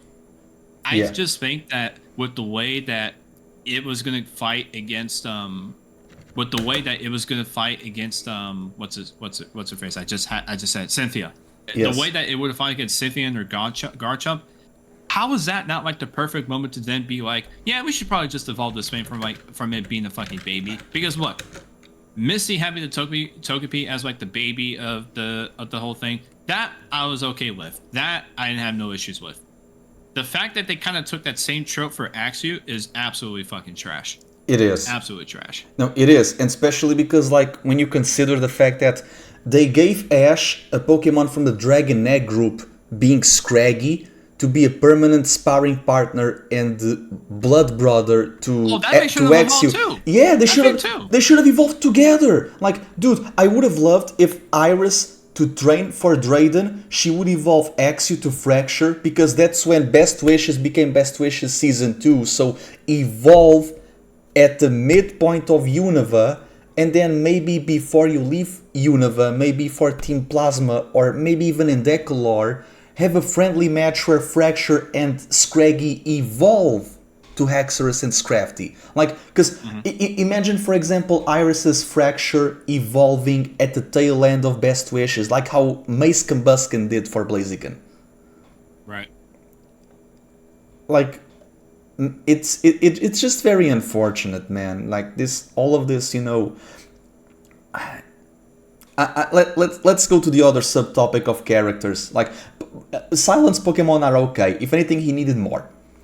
His Crustle. Yeah, I agree. I like the team, but he just needed more Pokemon, mate. Like the fact that he only had like what three. It's absolutely kind of nuts. There's no way you could tell me that he can only just have 3. No way. I just know, especially because Brock had like 4 to 5, like, and not always, but at least give him 4. Like, what are we doing? Yeah, at least give him 4. Like, you give like Iris a 4th one, and like you don't even give like. I feel like Iris needed an episode in the Decolor Islands where she would meet a Lapras as a tie-in to her game team, and she would help Lapras to, like, I don't know, like just get rid of your Ice type fear, Silence Crustle, the only time he lost, man, the only time Silence Crustle lost was against Skyla, but that was just to, make Ash defend Silence ideology. Because I do remember Bianca and Juniper have their bugs traded and evolve, and then they battle, and then you start to realize, oh, this is their focus episode, they're going to win. They KO Ash's Boldor, and Cilan's like, I'm not gonna let that shit go in vain. Shell Smash, Rock Cracker. So Bianca and Juniper get a focus episode for their Pokemon to evolve, but they still lose because Cilan's like, fuck the script. And that's he literally just walked up and just ripped up the entire thing. Like, and this is the thing that I always liked about him, because it's like he does act like a gym leader outside of the gym. Because like, hey, I'm gonna tell you what you're doing wrong, but you're still gonna take this L though. Mental. Continuing on with characters, like I feel like we need to talk about these guys. We need to talk about the rivals. Because this show, for some reason, was cooking with rivals. And they love their rivals, like fuck. And the thing is that they were not even all game characters, they were original characters. The only game character that we had for a rival was Bianca. Mm-hmm. Like, how do you feel about the Best Wishes rivals? Okay, so let's start off with Stefan, because obviously he was the first one introduced. I actually don't mind Stefan. I think in terms of his personality, I do like Stefan. He's definitely somebody that I felt like was in not a whole lot. Well, I mean, compared to like the many episodes of Best Wishers, but he was like one of the more, in terms of the rivals presented, he was definitely like one of the more featured, featured rivals. Like I thought he was gonna be a one-off character after after Best Wishes 28, where that was like the episode where Ocelot lost its shell, and they went through that whole training arc. Which, by the way, I think looking back on it, that episode's kind of a fucking meme in itself. But that's besides the point. I personally just like Stefan as a character. Because he kind of, not necessarily a carbon copy of Ash, but he essentially has like that same intense passion for battling, which Ash does as well. Mm-hmm. So they're kind of like the same in that sense. And Stefan and here's the thing I love about Stefan. Stefan is that type of person that he doesn't give a fuck who the fuck you are. You could be Alder, you could be fucking Cynthia, you could be, I guess, Getsis, just to throw it out there, right? I'm just throwing out the names that come to mind. Basically, like powerful trainers, right? Yeah. Stefan don't give a fuck. Stefan is that type of person that will take on anybody. And Stefan has like a very clear battle style when you look at like the way he goes about his battles, and I think this is also pretty prevalent. Not just like in the second Don George tournament, or Club Explosion, if you want to call it that in English dub. But I think during that second tournament, it was definitely very clear that he has like this style of really just, charging right into the opponent, head on with full power, and just, be entirely recognized for his reckless style. But that reckless style was effective because he quite literally won a fucking tournament with that style. If anything, you know what they say, if it ain't broke, don't fix it. Yeah, like he had like Stefan is one of the rivals that they gave him an arc. Like they gave like the running to the select. They actually gave him like a prop. Well, I don't know if you would call it proper arc, but I think I'll let you expand on that as you always do. I think he had himself a pretty decent arc. Like I thought it was pretty solid. Like and obviously he had his team, which was Blitzel, which evolved into Zebstrika.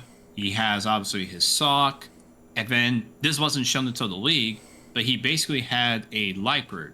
So, but honestly though, if I have to be honest here for a second, I kind of wish though that he had like another Pokemon. I would have loved to see him have like at least one for it. But that's neither here or there. Burgundy gets to show 4 Pokemon, but Cilan doesn't. Stefan doesn't. Like, bruh, nah. Like I'm gonna say my thoughts for that character later. Oh my god. I'm not really a fan of Stefan having Liepard, but that's me. Like I think the Liepard was definitely. I think the Liepard was definitely a weird choice. Yeah. And like you just kind of alluded to, it doesn't fit into Stefan's style. No. It just really like, doesn't. Because when Stefan shows up, like his Japanese name is Kenyan from Mount Kenya, right? That's why he has Zebstrika. Like I don't think he needed another jungle-esque Pokemon like Liepard, Like I feel like he could have had like no, absolutely like not. if anything, he should be the one having the Armanitan Not Burgundy. Dormanta would have been a perfect Pokemon for him. He should have been the one with Armanita and not Burgundy, if anything. Like, you know what's crazy? You know who else has 4 Pokemon, but Cilan and Stefan don't? Luke. Ooh. Like, man, this is so weird. And like with Stefan is like his Zebstrika later on only has normal moves, which is crazy. But speaking of normal moves, I love in the Don George tournament, the first one, when Iris is telling Emolga to use Attract, but because Attract is a normal type move, Sock is using close combat on Attract, so instead of attacking Emolga, it's attacking the move. So you just see like he's throwing hands at the hearts, and the hearts are falling into the ground. And I'm like, man, this guy does not want woman to man, Sock threw these hands and didn't want it for woman to infatuate him. Like, man, what the fuck are we doing? Oh man, this.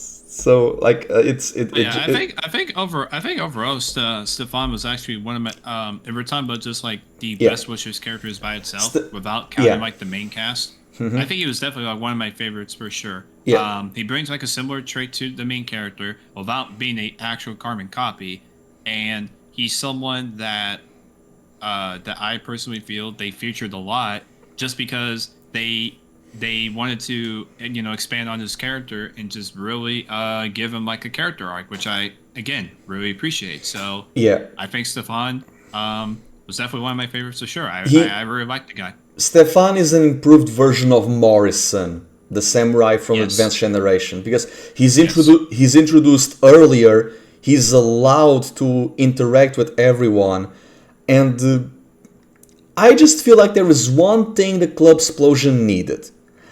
I think that because in the Junior Cup we have Caitlyn present, even though Caitlyn should have been more of a focus there, instead of, just being the let's wait until Trip gets ass whooped by Alder, I feel like the Club Explosion should have been the perfect opportunity to introduce Marshall of the Elite Four. Because it was a fighting type tournament. Why don't you have the fighting type Elite Four in the fighting type tournament? Yeah, honestly, good point. And you could have had like Grimsley or Chantal in the one where Iris wins. Like, I don't know. Going back to we talked about Stefan, like Ash's rivals, Trip. I think I'm okay with Trip. Like, I already gave my thoughts. I feel like in terms of battling rival wise, he's better than Gary, because Gary was just tease, no action. The whole telling Ash that he's from the boonies, people got to realize that's not racist, guys. It's because Ash is from Pallet Town. It's not because he's from Kanto, okay? Like this whole hate train on Trip needs to die.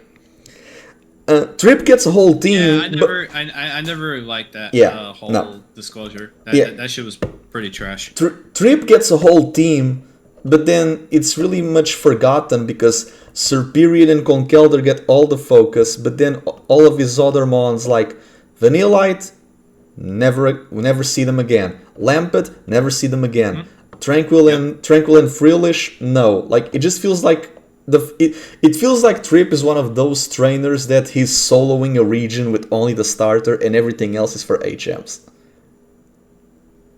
Like, he does evolve Snivy very early because he does defeat Chili. So he does get Servine by episode 10. I feel like I'm fine with Trip. Like, it's very clear that they gave him Sharon's backstory, or inklings of that, because for some random reason they didn't want it to actually use Sharon. I don't know why. Because you used Bianca, so I don't see why they didn't want it to use Sharon. Because poor guy got demoted to a character of the day treatment. That's what they did with Marnie and Journeys. And honestly, I feel like the Sharon episode in Best Wishes is better when it comes to treat a rival of the games like a character of the day in the anime shit. If anything, if episode N lasted longer and we had no Decolor Islands and Best Wishes was to end with a farewell tournament where Ash wins to revigorate him for Kalos, I feel like in that tournament he could have defeated Sharon in the final, or maybe properly battle Bianca or Virgil, but this is just fanfiction territory. I feel like if that was to be the case, George and Burgundy would have to defeat Iris and Cilan. Like, oh, they were always one-upping the rivals, now the rivals get to defeat them, so that's why they have to leave Ash to get stronger. But that's a topic for another time. Like, let me know your thoughts. Yeah, really. Like, let me know your thoughts on Trip and Bianca. Because, like, Cameron and Virgil, they are a can of worms, and they exist. So, like I just said, I think the whole thing with Trip is, as far as like that discussion of whether or not he's like an actual racist and etc., I think is super cringe. I just think people, and this could be on the record, because I'm sure somebody will get upset by this. I think, like you said, the context in itself wasn't actually meant in a way that these people really try to push it towards, because clearly, like you said, he was just commenting on the fact that, you know, hey, he's from Palatown, and in a way, Palatown kind of resembles exactly what his point was. So I don't see how this could have been like misconstrued, but apparently it was. So great job, guys. As far as like Trip, I mean, clearly, I think Trip was in a shit position to begin with, because this is a rival that quite literally for Ash that came right after Paul, and a lot of people had their hands held up in the air. I don't know why that took forever for me to say that. About the way Paul was as a character and how beautiful the Sinnoh League final or battle match was between both of them. So when they come to Best Wishes, right? There was a lot of expectations that maybe Trip can, you know, follow up on that, and that to me is rather unfair, because there's always going to be more times than not. Sometimes the character that comes right after a great one may not necessarily have like that same pedigree, and I think that's okay. Now, do I think he's perfect by any means? Am I defending everything about Trip? No, fuck no, absolutely not. But what I am saying is that I think there was just a lot of, I just think that there's a lot of unfair expectation on him to follow up on something that he wasn't meant to be. Like, I'm not asking Trip to be a Paul. I'm asking Trip to be Trip. Like, I want him to be his own character. But as far as what I think about him, I think he's somebody that's pretty reserved for the most part, because he's not really somebody that really wants to fuck around with a whole lot of people, as you can kind of tell in a lot of these episodes. So he kind of has like that similar trait to Paul, who kind of just doesn't really, you know, give a fuck for the public for the most part, because he's just kind of focused on his own shit. I do appreciate in terms of his battle strategies, because Trip is not somebody that's like very generic in that sense. He is somebody that does implement a good amount of strategies in his battling, and I think it was very clear of that in their first actual, well, not their first actual battle, in their second battle when it was at like the Don George facility. I think that was like a good moment of what his strategic capabilities of. Now, of course, that was shown in other battles, but I think that battle in particular, I personally feel, was where the cards were being like pulled together in the right direction to even fuck up a trainer like Ash, who quite literally in terms of experience has way more than fucking Trip. I think his personality, like I said, is something that's like, you know, very reserved. But he's somebody that's like very focused on like the finer details of battling, because he does like make that observation whenever he talks about like with his camera. Yeah, not just with his camera, but also in the episode. Actually, I think we were talking about this the other day. The episode where Ash and him fought each other again, but this time during like the whole thing of you know, where he told Ash about how how his Oshawa's Aqua Jet was uncontrollable because the eyes were closed. Yeah. Trip might be a bit of a dickhead, but not like that much of a dickhead. Yeah. But still is. But he will still point out like a strategic thing about like, hey, this is something that's happened. You need to fix it, type of feeling. So he's a little bit more open-hearted in a way compared to the previous rival. But I guess just to talk about like one other thing about Trip, and then I'll be done, and then conclude my remarks as far as him. I do like the subplot where he has like Alder as like his inspiration for why he kind of goes in the direction that he is. The only thing I just kind of didn't like about it was not even the fact that it went the way it did. Well, actually, technically, the reason why it went the way it did was literally the way that Alder was just written. But that's neither here or there. I just wish that subplot kind of meant something a little bit. Now, that doesn't mean give Trip like the Unova League title. That's not what I mean. I just wish that there was a little bit more of a better conclusion to that. Maybe just have him actually beat Alder in like in that Junior Cup tournament as like a way to kind of like conclude that subplot.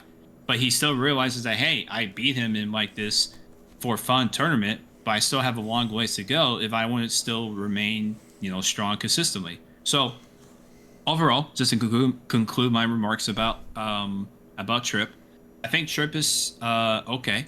I definitely do think he was in an unfair position because he was the rival after Paul. Yeah. I just think he was a little bit, again, unfair position. But I definitely do think in terms of strategics, he was somebody that definitely brought that a lot. And he was very how do I say this? Very attentive towards like Ash's battles, so he can look him out for in terms of strategy and what he can also potentially implement. Which I think the further that we saw both of them battle, I think you can very much so clear that this guy pays attention. He's not somebody that just randomly does this shit for fun. He literally just like knows that it's coming. So. Yeah. Overall, I think Trip was an okay character, but I think he just had like some good things going for him, some bad things, but for the most part, he's okay. Not special, but he's okay. Yeah, he's fine. Like I feel like when it comes to Trip, it's that he's very knowledgeable because like he kinda has an untold scholar background because he knows Professor Juniper, right? So he most likely was taught by her, like how the rivals are in the games, right? Mm-hmm. And even though Ash was reset to be 10, everyone around him physically they look like the age of the black and white protagonists, which was 14 to 16, right? Had time really passed or acknowledged to past, that would be the case. And again, Trip is a great strategist because it's like in episode 10, for a beginning trainer, this guy has a Freelish that uses water pulse to confuse the opponent and make it a status condition to later on use hacks. And then he has the Freelish have like cursed body so that Pokemon don't attack him with the same move like twice in a row so it prevents spamming. And his Tranquil has like workup with Super Luck to basically have like stronger critical hits. Like this guy was cooking. No, this guy. That's why I said this guy was very attentive in his battles. He knew what the fuck he was doing. People shit a lot on Trip, and they always like people shit a lot on Trip for one funny reason. It's because in real life, if people were trainers, funny enough, they would act more like him and Paul than they would do with Ash. Like if a lot of people were trainers, they would act more like quote unquote the hassle rivals. And I do agree with Trip is between a rock and a hard place. Like because he came after Paul, and after him it came the X and Y rivals, including Halan. It's not fair being sandwiched between Paul and Halan. Yeah, really. Like how fucked is this guy, by the way?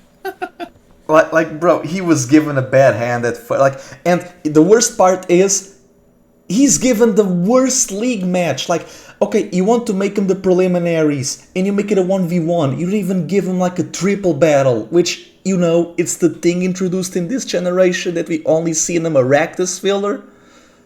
Like, why, if the preliminaries I feel like what they should have done is the preliminaries is a triple battle, because it's how Unova is as a region. And you give that to Cameron. You give the 6v6 to Trip, where Ash wins and then he loses to Virgil in the top 4.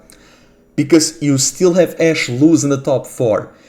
He would lose to an Eevee or a Sylveon, whatever, but at least he doesn't degrade in rankings, right? And the worst part of this is, after the Junior Cup, Alder leaves. Alder is not there to save his region from the forces of nature and Giovanni. Cynthia is. Alder is not even in the Unova League. The moment Cameron shows up, it feels like Alder dissipated into fog. Like, does Alder hate Cameron that much? Like, Cameron, like, I don't even want to talk about Cameron. Like, Virgil is okay. I feel like, and because Virgil is the one that even got a special there where he met Mewtwo. But realistically, it's crazy because Virgil is given an episode right before the league. So he's designed to be the league usurper. You know, the dream crusher. But they give it to Cameron. And I'm like, and you want to know what's worse about this league? It's the fact that this league is the shortest one. All of the other leagues are around... compared to the other ones. Mm-hmm. All of the other leagues are between 7 to 9 episodes. This one is 6. And one of them is the fucking Axio filler. Which is one of the worst filler episodes in the entire Pokemon history. Anime history, I mean, yeah. So basically, not only do you have the shortest league, one of the episodes, it's filler. The other 2 episodes is basically a 2-parter for a fucking 1v1 and for Bianca to get demolished by Cameron because Bianca was using her Excavalier, she was maxing her defense with Iron Defense, and then Cameron gets lucky because he uses Razor Shell with Samurott and, you know, critical hits bypass all of your defense buffs. This is not even strategy, this is literally just RNG luck. Like everything Cameron gets, it's RNG luck. Like I don't even hate the kid. I hate how they wrote him for no absolute reason. Because if it was a game character, his writing was absolute trash. Because here's the thing, I don't even mind Virgil, even as a last minute effort. I think it's okay. But knowing that Team Plasma was going to be after the fact, and I feel like they could have used the rival of the Black 2 and White 2 games. Because that way it would, if you had you, then lead to Team Plasma, or if you had Ash lose instead of Cameron, have Ash meet Banga. You know, Alder's grandson, right? So you basically get Alder's will, and you have Alder's blood, which is Trip and Banga. If Ash lost to Banga, even in top 4, bruh, I don't care. You lost to the grandson of the champion. Of course you were going to lose. You know? And this is like a whole mess. Like I'm okay with Virgil. I just feel like he needed to be much earlier instead of, you know, the episode before the league.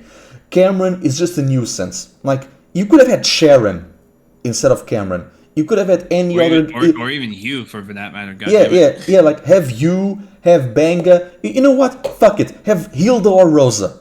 I don't care. Give me my Hilda. Easy there, Richie. Give me Hilda, please. The fact I have to witness Cameron in my Unova anime, but not Hilda, is a fucking humanity war against humanity. Like, that is some bullshit. You know what's crazy? I feel like because we never got Leaf, because Leaf was not really created, and you know Chris is only in basically the 3rd version, so that's why she's not really there. But we got May, right. we got Dawn. Later on, even before that, we do get Chris in the Legend of Thunder in the form of Marina. Heck, we even get Lyra, right? I'm not saying make Hilda or Rosa a fourth companion. If anything, make Hilda one of Ash's rivals, or heck, make her a rival for Cilan or Iris. The same thing with Rosa. Like, use the protagonists as rivals. I don't care. If anything, wouldn't it be cool if Cilan and Iris were given a second rival?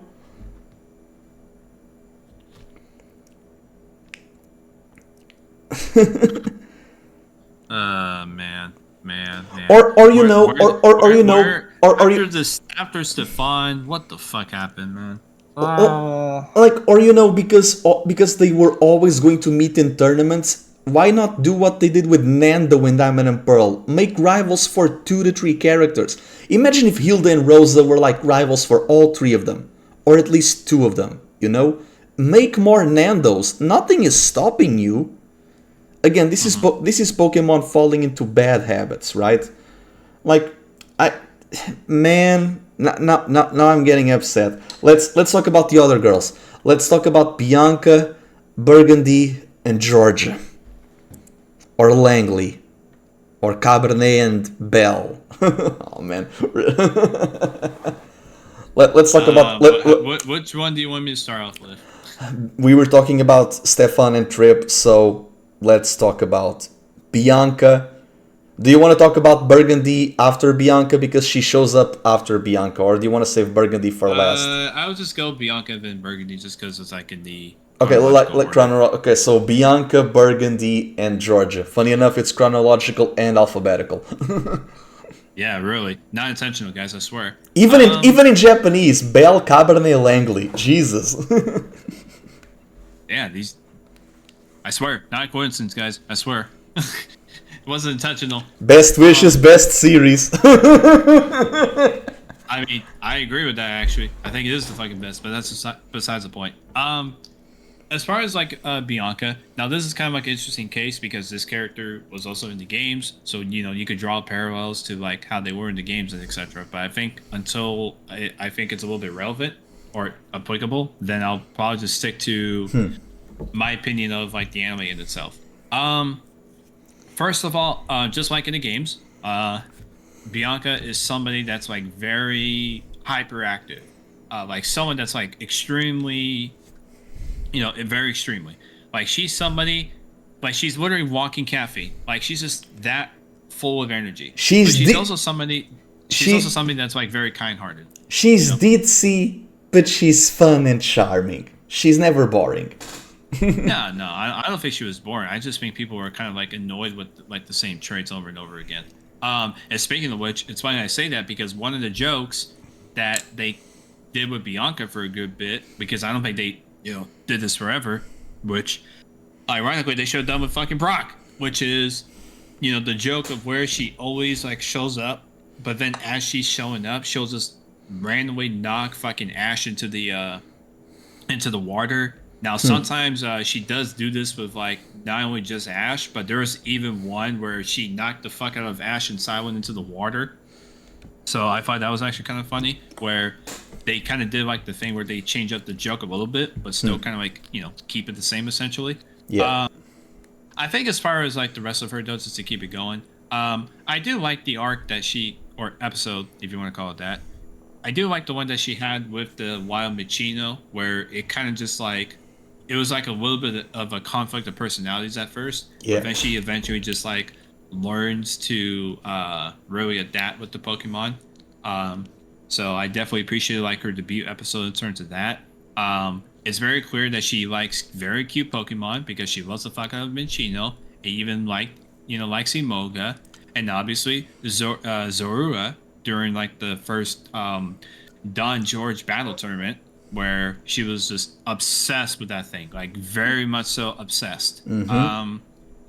Bianca, I think, is a little, how to say this? People like to say that she is a trainer that didn't really have that much accomplishments, but honestly, I think that's just an unfair knockdown of the character, because you have to be, in my opinion, you have to be pretty talented, not all the way talented, but something with flashes of talent here and there, and been accomplished to be somebody that would get all 8 Unova badges. Mm-hmm. And she was even able, mind you, to even go for like the first few rounds of the tournament. It's not like she was like a first round exit like fucking Trip. Like, I just want you to understand something. In a Pokemon League, Bianca went further than fucking Trip. So if we were to go by the logic of, oh, Bianca is a useless trainer, blah, blah, blah, motherfuckers, she went further than fucking Trip. So what does that make Trip? Also, now, I'm not shitting on Trip completely because I just literally defended him, but I just think it's unfair of some of the shit that Bianca fucking gets. So also, let's. I think you wanted to say something, so I'll yeah, let you go ahead and have that. It's also because like Bianca, she gets her moment with her father that echoes the video games, and Ash is the one that that episode did a good job with that. Yeah, like I do. Even though Ash loses, at least his resolve is shown.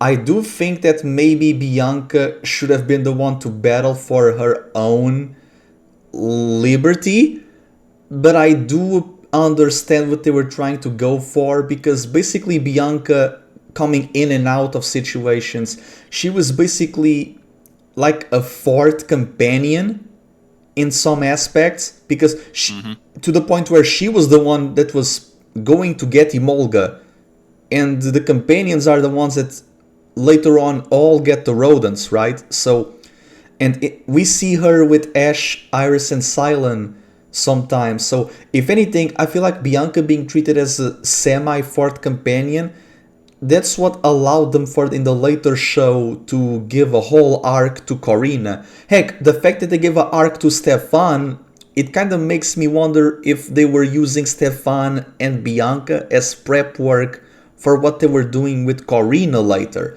And the thing is that Bianca is treated as a fourth companion, so Ash defending the right for her to journey, it's sweet. I really do appreciate that. And it's the fact that, yes, she does get all of the badges on her own. Like, she travels alone. Like, it's kind of crazy. Like, in the Pokemon world, traveling in groups is the anomaly. Everyone travels alone. Like, Bianca traveled alone. She got the badges. And the one thing people gotta read, which is a feat in itself. Like, and again, comparing this to Johto once again, like, Casey only shows up in one episode per year. People remember Casey because she nostalgia, and because she was in Chronicles. But Bianca had more episodes, and when Ash meets Casey the episode before the league, Casey's not even in the league because she only had 4 of the 8 badges. Like, if Cameron is a worst Richie, Bianca is a better Casey. Which is kind of funny because, Ash never battled her in the league, but he battled her before. At least he battled her. Battled her, right? And I just feel like, Bianca, and this is nothing against her, this is nothing against Best Wishes. If anything, it's something against Journeys, because Bianca is there watching Iris. Iris is allowed to progress, but Bianca is not allowed to be in her black 2 and white 2 self as Juniper's assistant. And I hate that, because here's the thing, right? The Professor Junipers, Aurea and Cedric, right? Aurea and Cedric Juniper are professors who are in the lab, and they are in the lab and they are, traveling in ruins. So you have an indoors and an outdoors professor. And they are father and daughter. Doesn't this kind of echo what they could have done with Chloe and Professor Cerise? And the fact that Bianca is a professor's assistant, doesn't that kind of echo what Go would later become? You could have had, I'm just saying, you could have had Bianca and the Junipers meeting Go and the Cerises, and I feel like that would have been way better than any PWC fight. Oh my fucking god. And the thing about Bianca is that, at least in Best Wishes, she's allowed to be herself and not because she's allowed to be herself by her own merits instead of being glued with Sharon and Hilda. Right.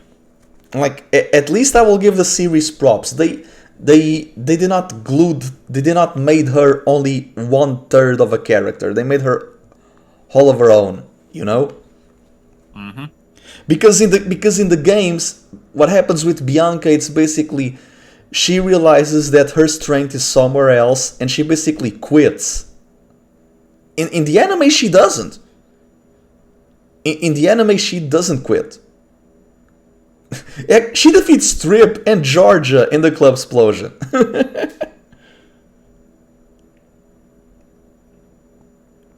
Man. But I guess just to put the bow tie on Bianca for me personally, I just thought it was interesting to point out about like her league placement. I think overall Bianca, very solid character. Like you mentioned, I appreciated in the episode with her father. I thought it was very well done to like the tune of the games. Like you said, I think I would have also loved to seen like her take on the Professor Juniper assistant role after the Unova League, because maybe after she lost, maybe she's just like, well, fuck, I'm not sure what to kind of like do here. Maybe I should become like this or whatever. The typical realization after you've gone so far for something, which for her, we don't know what that could have been. Maybe she just didn't really care about being champion, or I wouldn't say that, because I mean she didn't enter the league for a reason. But I think having her transition into the role would have been nice. But I think overall, gets a little bit of, not too much hate, but there's a little bit of unnecessary flack. And then there's one thing I do want to point out before we move on to the next rival, and to put the conclusion on her. Bianca kind of follows like the Ash unorthodox style, because yes, one example I can bring up, and I forgot which episode it was, but I did put this down in my notes. There was a battle in particular, and maybe you might know which one I'm referring to. It's the one where she tells her Embor, hey, use your fling to fling the attacks back towards them. And that was kind of like a shock to most people, because it's like, whoa, you're using fling for that? But in reality, isn't that not what Ash would also do? Yeah, like in because the same series? No, because she's battling Trip, right? She's battling Trip, and Trip. It was against Conkeldor. Conkeldor. Conkeldor is using a rock move. I think it's Rock Slide, and then like Conkeldor is using Rock Slide. But I think it was something like that. Like Rock Slide or Rock Tomb, and like I think Conkeldor tells like Trip tells Conkeldor to use Rock Tomb to trap Embor in one place, and then Bianca's like, arm thrust to break the Rock Tomb, and it breaks the Rock Tomb into pebbles, and then it uses fling, and it starts throwing. Her strategy is to literally throw the rocks that Conkeldor summoned against Conkeldor, and then Conkeldor is like, bitch, I'm being taunt, and he starts to Leroy Jenkins, and Bianca's Embor just grabs the concrete pillars and flings the concrete pillars back at Conkeldor. Oh, that reminds me. That same thing led to her victory against fucking Trip. So, listen, Trip, I will defend you, because I feel like some of the heat that you do get is a little bit is rather unfair. But how fucked are you, by the way, to not only lose against Bianca, but she literally goes further than you in the fucking Unova League? Now, granted, I think the decision of having Ash versus Trip in the first round of the Unova League is a fucking joke. Yes. But we just have to work with what we got here. So no. But overall, just to conclude, I think Bianca, solid character. I like her. I definitely do think they should have went a little bit further with her after the Unova League is over and kind of turned her into the Black 2 White 2 transition, where she becomes the assistant. But other than that, I enjoy her in the anime. I have no problems. You wanna know what's crazy? Like I'm just reminding of another moment of Bianca. Like when it comes to the Conkeldor, is that so she defeats Conkeldor with Embor. That's her starter. So she defeats Conkeldor with her starter. So basically, her starter can defeat anyone from Trip's team, and including the superior, because she has type advantage, right? And here's the kicker. Oh, but because Conkeldurr is the second strongest. So if Ambar, if you go with the by the way, before you continue, I just looked it up. It was Conkeldurr's, because I looked up the episode. It was Conkeldurr's Stone Edge that Stone she Edge, used to flank okay. to send him back. Yeah, Stone Edge. But anyways, continue. So if we go with relativity power scaling, right? And this is like if we go with this metric, right? So Conkeldurr is the second strongest of Trip's team, and Ambar defeated Conkeldurr. So everyone below Conkeldurr, which is basically everyone except Superior, Bianca can relatively defeat in any 1v1 with her starter Pokemon, which is Ambar. Now there is one thing we have to consider, right? Superior. By all metrics, Superior should be defeated.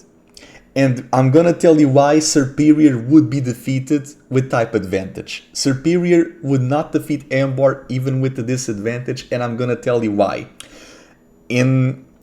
Against Cameron, her Excavalier goes down because a critical hit bypasses the defense checks. But Ambar defeats that plot armored Riolu. No, yeah, Ambar Ambar loses. Ambar is defeated only by that plot armor Riolu, right? Like, Bianca loses because of fucking plot armor that Cameron has. But what does she do before Ambar loses to Riolu? She defeats Samurott. If Ambar can defeat a Samurott, she can annihilate Superior. Yeah, oh fuck. I forgot that Ambar lost to a fucking Riolu because plot armor. Oh my god, so fucking cringe. You like, this is why I wish that Ash's Big Knight evolved with Charizard's, training. But yeah, best wishes. You kind of remind me of Journeys here. Let's not do that. I mean, once we get there, it's gonna be like, man, Charizard, you returned for this, but you don't stay with Ash for Kalos. You could have been his Mega Evolution. Yeah, it's absolutely mental, isn't it? Mm-hmm. Speaking of mental, Burgundy. Oh, fucking hell. I am definitely probably going to be on the couch after this one. if we want to put it that way. But I'm going to, because fuck it. We're all about causing chaos on the show. Let's see. Burgundy. Or Carbonate, if you want to, call it by the Japanese name. Because it is Carbonate, right? Yeah. Okay, it is. I probably should have consulted the expert before I came onto the show, but whatever. I'll do the best I can. So first of all, the most obvious fact that we can say about Burgundy is that she's obviously the rival to Cilan. They both are connoisseurs. They both have a rank, although Carbonate, I'll just say like whichever one I feel like saying at the moment. Sure. Carbonate was someone that was C rank, which is I think the lowest, if I remember correctly, yes, from the one-time mention of the fucking connoisseur rankings that we will never get ever again. So I think that was like the low ranking, and then Simon was like A tier. So there you go. So I think it's very clear that the very defining trait of Burgundy is these three words. She is bratty, obnoxious, and very stubborn. And I say that because she acts so obnoxious with the idea that she has to really one-up Cilan, like to really beat him in a battle. Or hell, even when she's not the one fighting him, she's still, like, as the kids say nowadays, preying on his downfall. Like, literally, that one episode, I forgot which one it was, but I think it's like one of the Dawn George episodes. It was like someone went up against Cilan in the battle, and she was just, like, cheering for the other guy to really win. Like, she is, by literary definition, a rival, like an enemy. Not an enemy in the sense of evil, but in the sense of, opposite forces going against one another. Now, I'm not saying that this is a bad thing by Burgundy, but I'm just clearly stating who she really was. I do like the fact that she kind of has like this nice side to her, especially when it comes to her Pokemon. Yes. Especially that moment where she cared like for her what's the dog figure now? Stoutland. There we go. Stoutland. I do like the fact that after the one of the battles that Stoutland loses, she instead of like pulling like a Paul thing where she was like pathetic or whatever that you couldn't beat like this person. No, what I really liked about Burgundy is that she has like again this really nice side to her when it comes to caring for her Pokemon, and she was really giving comforting words to the Stoutland. And of course, she said it in a way that's like connoisseur-ish language. But I just think that goes to tell you that she really does care about like the Yeah, the Pokemon, yeah, which I really appreciate. because Stoutland loses to a Hydro Pump of Palpitoad, and it hits a wall, it cracks the wall, and Burgundy's like, Yeah, that wall oh, got like, fucked up by the yeah, way. yeah, like, and then Burgundy's like, oh, this scent, it reminds me when I met you as a lily pup in the rain, and I'm like, are you calling him a wet dog? Like all of these words to just call him a wet dog? Is that what you're doing?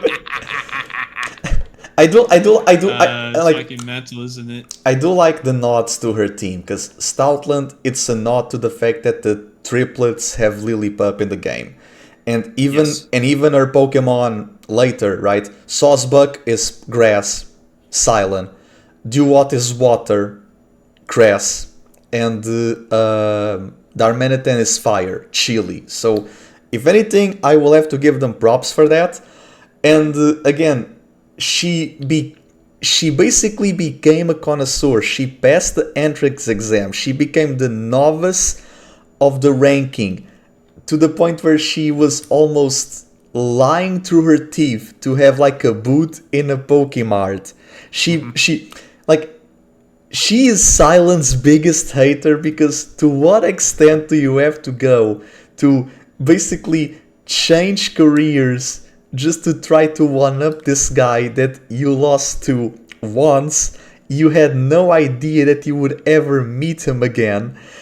And then you basically have two evolved Pokemon being Duat and Sawsbuck, and you lose to a Dwebble he caught 8 episodes ago. I mean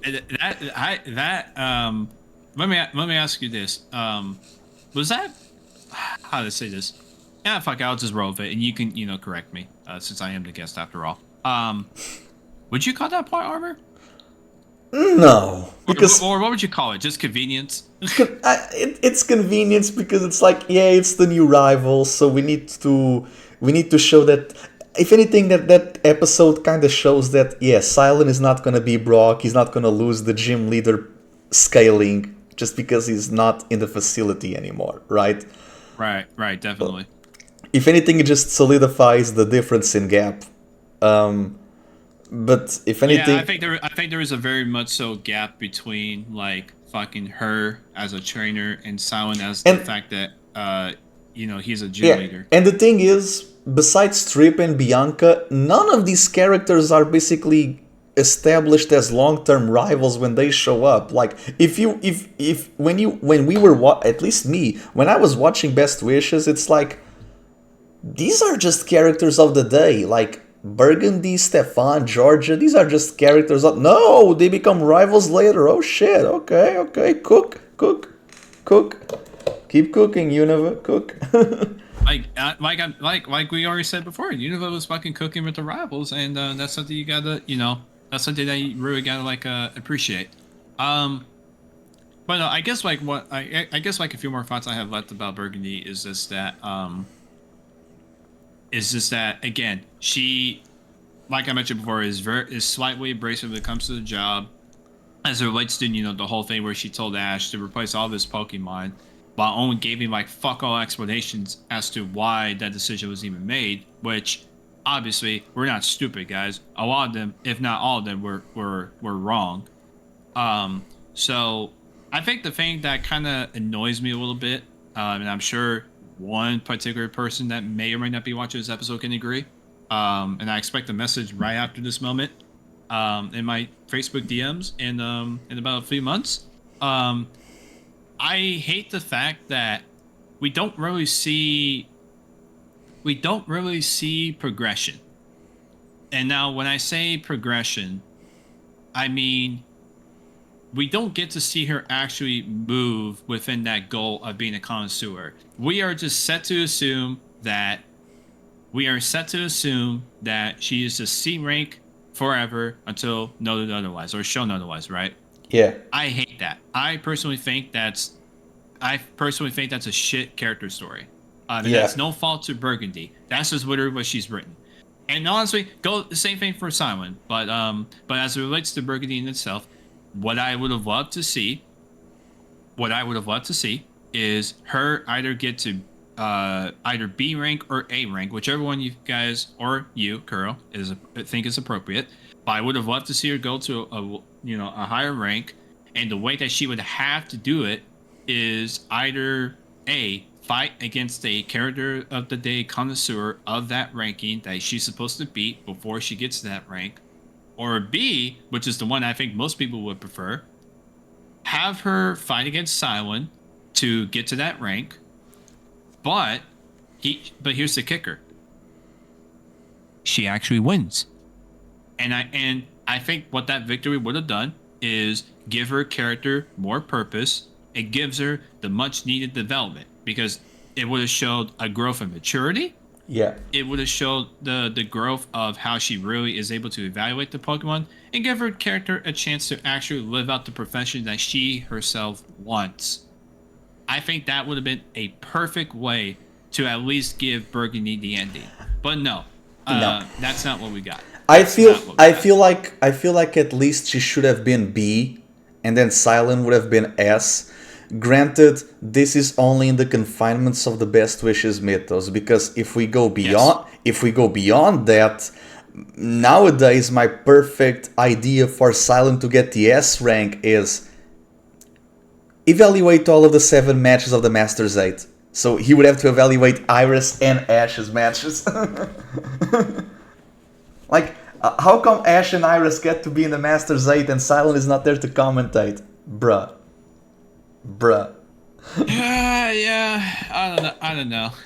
Anyways, sometimes Pokemon anime decisions will make you go either yay, nay, or just what the fuck. I feel like within the mythos of Best Wishes, Cilan should have ended in S, and Burgundy should have at least been upgraded to B. I do believe that her upgrade. I can agree with that. Yeah, 100%. I feel like her rank up to B. It's basically in terms of tests and assessments, she would pass everything with flying colors, and then in battle, like it's basically you have all the theory on point, but now it's time for you to show a practice. We will only rank you from C to B if you defeat someone in A or higher. And here's the kicker. You gotta defeat them in what Unova is known for. Triple battles. Show the unison and the synergy that your Pokemon have with each other. Like, can you imagine, like, because it's like, she would basically use Duat, Saucebuck, and Stoutland against Pansage, Crustle, and Stunfisk, right? It's a 3v3, right, but it's in triple battle. So Cilan is very strong, but in terms of, team unity, that's where Burgundy would show to Cilan that, my Pokemon can work together. Like, it's basically, it's not saying that Cilan can't, but, she would get the upper hand. Also, it would be a lot more... It would be very funny because she would end up defeating a Pansage who was toe-to-toe with a goddamn Tornadus. Yeah, I think that would potentially open up another can of worms. But honestly, I think for the purpose of her character progression, I think I would have just forgiven that one. That's just me. Definitely. And speaking of progression, given how Iris leapfrogged all of hers in the off-screen land, her rival, we don't really like. The last time we see Georgia, she leaves. She doesn't even show up for season 16, and the worst part is, it's not even Iris defeating her. It's Dragonite defeating her. Let's talk about Georgia. I will just say this. I do find very interesting that when Georgia meets Iris, she already knows of her. She knows where she's from. So the beef that she has with the villagers of dragons is that strong to the point where she's basically doxing every information from all inhabitants, and It's actually kind of mental, isn't it? she's going all over Unova just to defeat everyone who lives in that one small town. Like, the hate is real. Like say what you want about Burgundy and Georgia, but at least they keep the hate train going. Like they like like they don't build haters like they do anymore. Like back then they knew how to build haters. I don't know if this is like a jab that the Japanese writers were doing in terms of ha, silly American girls. Oh, fucking hell. The one thing I find very interesting about Georgia is that Georgia has a Pokédex. Mm-hmm. It's Right. it's crazy. Like, no, normally the Pokédex is reserved for protagonists, and I'm like, you see what I was going for with the, oh, she was probably related to Team Plasma or their grunts because you know her Pokemon do the nightly bow. So it's like, is she a paladin? Is she a paladin? Like, I do remember people back then in Cerebi forums, when it comes to, you know, making teams for trainers, they wanted to give her a Scolipede because of Iris's backstory, and also because Scolipede is a centaur. And they also, for Black and White 2, they wanted to give her a Rapidash because of the tale of St. George, right? The knight. And I'm like, okay, I can see what you were going for. I will say this though. I feel like her Bisharp should stay a Bisharp. No need to be a King Gambit, because King Gambit is always sitting down. I feel like I prefer a Bisharp. Give it an Eviolite, if anything. But yeah, going back to Georgia, give your thoughts on her. Georgia. At least we got a little bit of, you know, how do I say this? This is gonna sound kind of weird, but I'll just go with it. At least with Burgundy, we at least got our toe dipped into the water. Georgia, it felt like we didn't even fucking get into the pool complex in terms of like the direction, or not even just the direction, but just like really what they did with the character.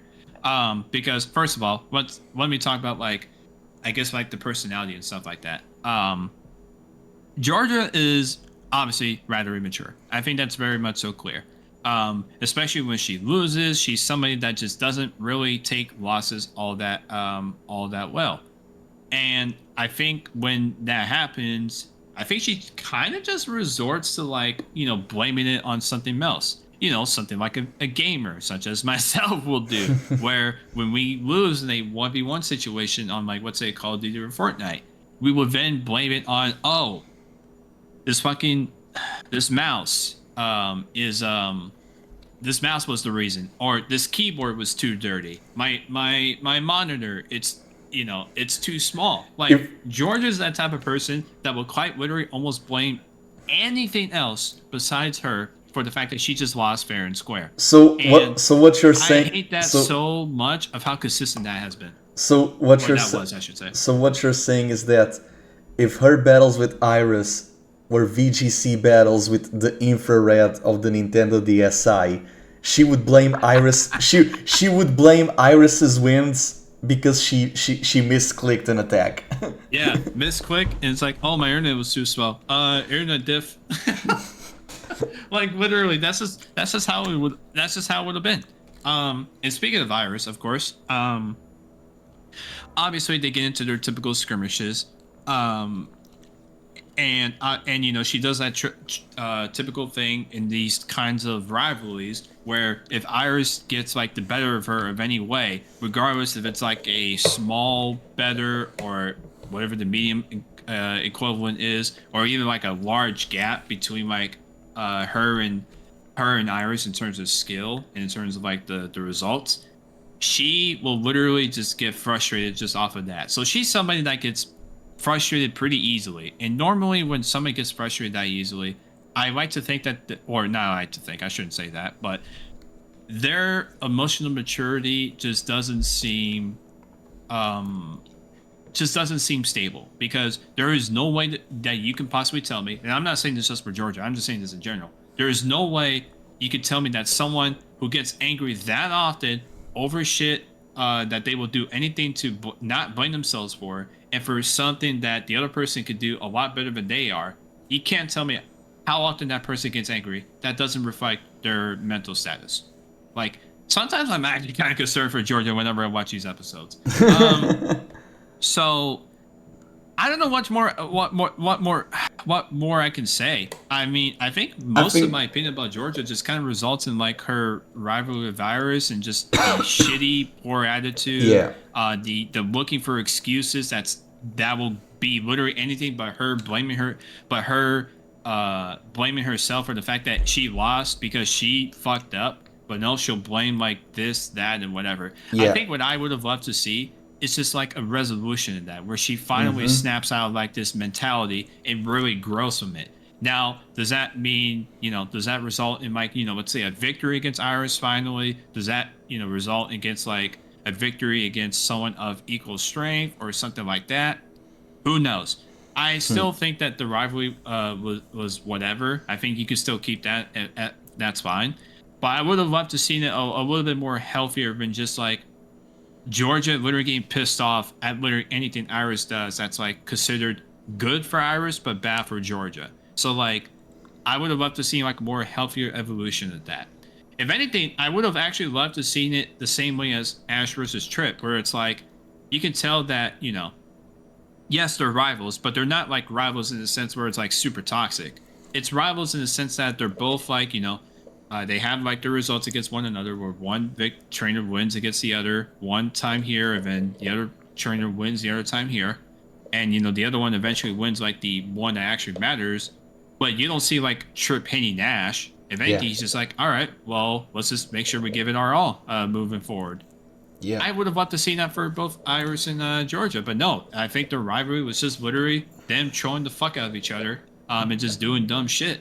Because so I think I just would have loved to, if I could just conclude here. Yeah. I just would have loved to see the rivalry be more productive. And overall, Georgia, okay, but I think if she didn't exist, I wouldn't lose sleep. Yeah, like I feel like when it comes to Georgia, very well done. I feel like when it comes to Georgia, it's basically it's basically because like at least Trip and Ash, they later on get the glue, which is older, and Georgia and Iris didn't really get any glue because we don't have Drayden be a figure in their co-development, and the same applies for Cilan and Burgundy. There is no glue for their co-development. There is no like adult. Absolutely not. Like there is no adult figure. Like with Trip, there's Alder. With Bianca, there's Juniper.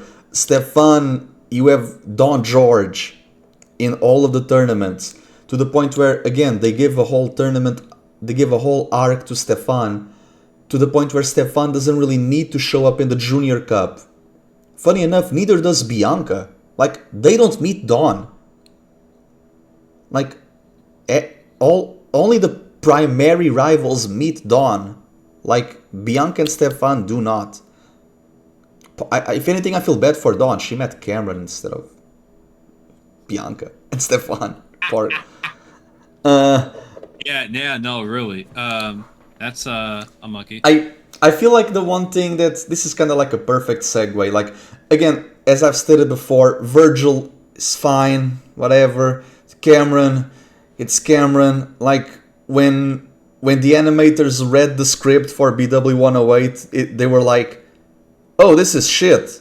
At least let's make it look cool. Because even though the battle ends very poorly, at least Pikachu battling Lucario, that section is peakly animated. For some reason, that quick attack is what the fuck were they cooking with the quick attack?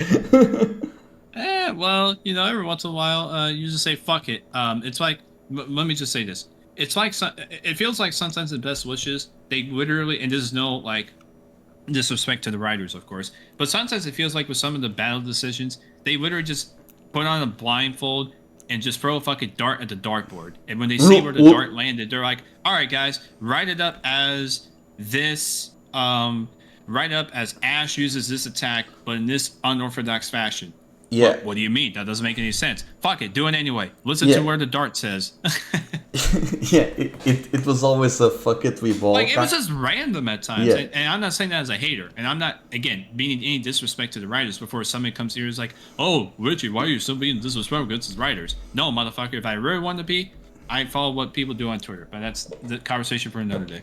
I feel like even like, because we're talking about like the move sets, because it's like, this is something that I want to discuss before we talk, before we go to the other topic and the other subtopic. Yes. It's like, I understand why they replaced Volt Tackle. Here's the thing. I understand that they were trying to go for the following. Electric moves are projectiles, non-electric moves are physical contact. Because Ash's Pikachu only had Thunderbolt as a ranged attack. They wanted more options. And they decided to, let's give him Electro Ball. I get it. I just think that the way they replaced Volt Tackle was the most stupid way to replace a move. And this has anything to do with the power of the attack or the iconography of the attack. It's more so about the morphing of it. Never made any sense whatsoever, because how does Volt Tackle become Electro Ball by being trapped under a fucking umbrella? Like, you do that shit, but you don't make Quick Attack become Extreme Speed? Bitch, what the fuck? Also, a lot of Ash's mons never upgraded Water Gun, like Buizel and Dracovish, but Oshawott is allowed to get Hydro Pump? Even though Oshawott is the one that attacks physically instead of specially? Like, you have Aqua Jet and Razor Shell, and I'm like, you don't give this guy Night Slash, X Scissor? You go for Hydro Pump? Okay, and he still had Tackle. Yeah, like, that's a little interesting, don't you think? Yeah, like, it's just these asinine duds and decisions that, plague the show. Like, Scraggy is the first dark type Ash has, but he doesn't have any dark moves. Right. And it's all of these weird decisions. And when it comes to, going back to Georgia, I feel like she and Iris needed a glue. And funny enough, I feel like the glue could have been the same as Ash and Trip, which is Alder. Because now that we talked about the characters, I think we could talk about more of the proper story and the narrative they were trying to go for, or the inklings of that. And this is, again, something that at least Unova hinted at, but never really dived much. And this is kind of a cool nod to the fact that Alder's VA in Japanese, it's the VA of Professor Oak and the series narrator. And Alder was kind of saved in the anime by being given a Buffalant as a nod to the Red, Green, and Blue beta battle where you have Professor Oak with his Tauros. Right. Because if he was given a Volcarona, then Black and White 2 goes with the, oh, my original Volcarona died, but it's not even a familiar or a relative of the one I have. So they dodged that bullet with Buffalant. The thing is, they brought up something in the forefront yet again. It was the concept of the Champions League and Alder asking that question. What was the question that Alder proposed to Ash? That was never really properly answered. And Iris and Cilan were there too. Not even to this day. What was the question, Richie? What, ladies and gentlemen, he is referring to. I actually want to get the transcript for this. I want to get the line because I gotta make sure I get this right. So this, for context, ladies and gentlemen, this was an episode Best Wishes 52, which was the title Satoshi versus Champion Adeku, which I'm sure I fucked that up, but whatever. So for proper context, right? This was the episode of Alder's debut. And this is where we kind of learned a little bit more about Trip's little subplot, like I said before, about how Alder is his inspiration. at some point, Alder asks the entire group what they're on their journeys for, and everybody says exactly what their journeys are. Ash said his, Iris said his or said hers. Cilan, I think, said his, and Trip, I think, said his at that point. Alder is impressed because obviously he's impressed by the ambitions of their goals. But here's the question, which is what Kuro's rightfully leading up to. He asked the question, what will you do after you reach the goal? And to this day, or debatably, I guess you could say, because some people actually will argue that, we kind of did get the answer to this. To this day, this question never really... It kind of got an answer, but not really. If you want to call it that. He got an end. Because in the episode, Ash and his friends just simply reply, they just haven't given that much thought to it. Which is the same dilemma that Ash went through in NPM. It was given a hand-waved answer. Yeah, really. Yeah, like, just kind of like a, yeah, here you go. But this is not exactly, a thing. Because when it comes to the narrative and the story of Best Wishes, this is just, again, another gym quest, right? And we divorced from contests, but thankfully they did not have anyone make musicals, because that would be weird. Wouldn't that be weird if Cilan or Iris were to make musicals? That would be so weird. Well, yeah. Although there is one thing I will say about like that episode that I feel like kind of does also play into like the themes later on with Ash, not just within Best Wishes but beyond. I do remember that one moment in the episode where Ash still basically wanted Alder to tell him like the answer regarding about how if strength is not required to achieve a goal, to which, if I remember correctly, Alder said something along the lines of how basically friendship between Pokemon and humans, or I guess Pokemon and trainers, is most important. And I think that's a message that I think Ash already kind of knew about. But hearing it from a champion, I think kind of just brought a lot more clarity, a lot more clarity. And I think you could tell that over time, that message really, really resonated with him. Yeah, because in the end of the day, it's like the champions are the strongest trainers of their region. And Ash later on became one for Alola. And Alola was more tradition than standard when it comes to battling.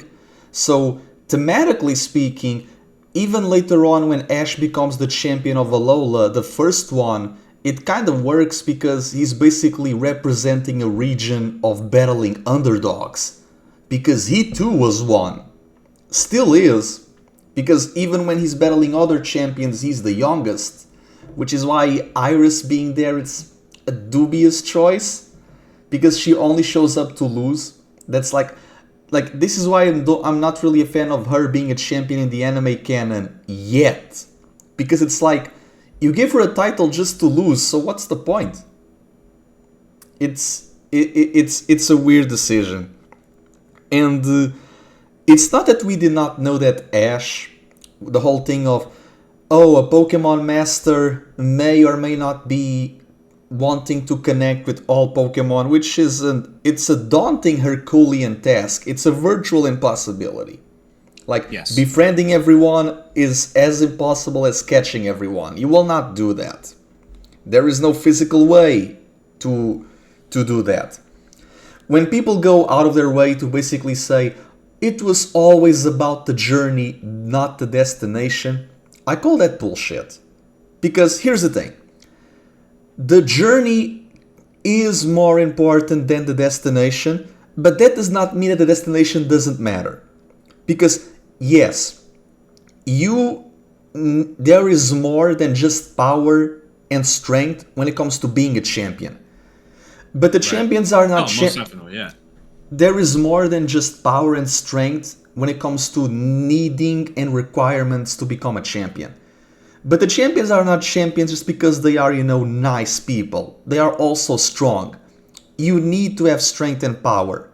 Not Absolutely. because if you are representing a region, you need to have that strength and that resolve to basically have the whole region basically being backed up by you. And when it comes to strength, this is more of a mistranslation, because when the Japanese think about strength, they don't think about, numbers or WWE. No, they talk about Right. they talk about resolve. They talk about more like mind than body. That's what strength really means to them. You clearly see this after the fact in XYZ, where Ash is the one who's strong mentally, and Halan was the one obsessed with power when it comes to Mega Evolution. And where does that lead? Ash loses, but he's accompanied with friends. Halan gets the win, but he's surrounded by no one. So, I feel like people forget that Pokemon is kind of like one of the perfect anime to embody the power of friendship. That's what strength is. Because who cares if you're a trainer if you don't have Pokemon? The Pokemon are the ones that make you. You don't make them. Right. And again, this is one thing that, permeates through the entire meta series. And the best wishes, I don't think there is any weak bond between Pokemon and trainer in best wishes. From the main characters to the side characters to the rivals to the characters of the day. Heck, Fennel, Juniper's friend with Muna and Musharna, we know the bond that she has with her Pokemon. That's her buddy, that's her comrade, that's a friend. And all of the other Pokemon, they are just there to, help you out. And I feel like the one thing when it comes to I want to be a Pokemon master, because if Ash's thing about connecting with Pokemon is what he sees being a master about, in the end of the day, here's the kicker. Ash wanted to be a Pokemon master since the very beginning, but he only wanted to fight gyms and leagues after he went to Pewter City in episode 5. So the idea of wanting to befriend and connect with Pokemon was always there. He simply had no idea how to reach it. The gym system, for as long as he challenged, was, not the easy way out, but it was the avenue that was more convenient for him. Because how does he connect with Pokemon? Via battle. That's how he connects with Pokemon. That's by battling. That's his language, right? And that's what martial artists do. Even in Dragon Ball you see this. When Goku, in not Z Dragon Ball, when Goku was meant to become stronger, it was not for him to save the world or defeat bad guys. It was always about self-improvement in the end of the day. And battling was the way, battling and fighting was the way that he had, because, it's how he got to know people, and that's how Ash got to know people. It was, via this language that... Because Pokemon don't really join trainers unless they want to. All battles are basically like a rite of passage. For all intents and purposes. And I feel like people misconstrue this because of later iterations and how they treat Pokemon more like collectibles and more like Digimon. But that's another discussion.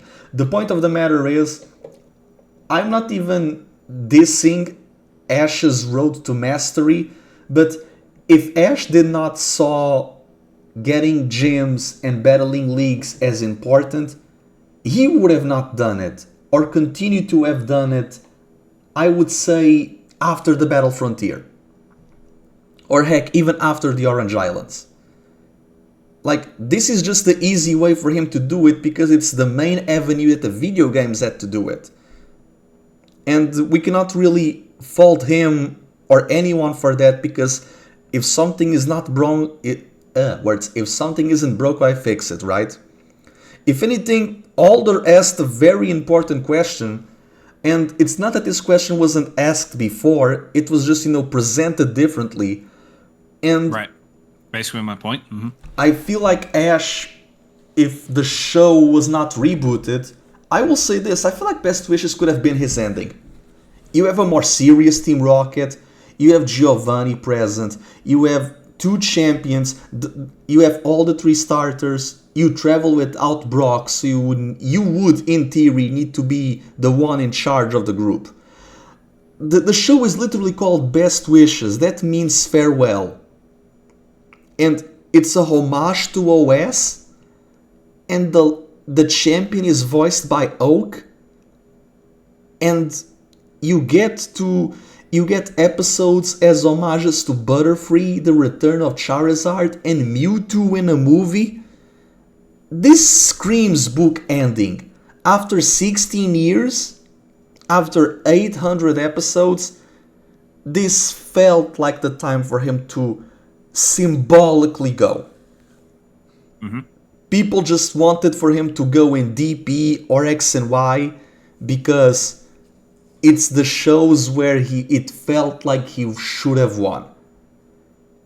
Because unfortunately, the community and the fandom, as years go by, they are feet poisoned. They only care about Ash when he either A, wins, or B, when he should have won. Like, a lot of people don't really care about him until he starts to accomplish shit. And that's kind of like a crazy mindset to have. Like, Ash Ketchum would not be friends with his fans. Because why would he, as a person... No, he wouldn't. He'd say ICBA. Fuck all this shit. Like, why would he want to be friends with people that tell him you should have ended here, or thank goodness he didn't use the reserves in the Masters 8? If he were to tell Ash, yeah, your other Pokemon wouldn't make the cut anyways, he would punch you in the face like he was about to do with Mewtwo. No, he wouldn't like that answer, I would feel. Like, that's because they don't know these characters. It's because they are fictional, they don't even know themselves. Like, Ash doesn't know himself, he's a kid. And it's not the fact that he's a eternal small being, 10-year-old, whatever the fuck. It's like, even if he aged, let's say if he aged like 1 year per 2 sagas, he would have ended at 15, you know? Which honestly would have been more reasonable. You see characters in Beyblade going from, 11 to 14, or 14 to 21. Even Cardfight Vanguard had characters go from 16 to 22.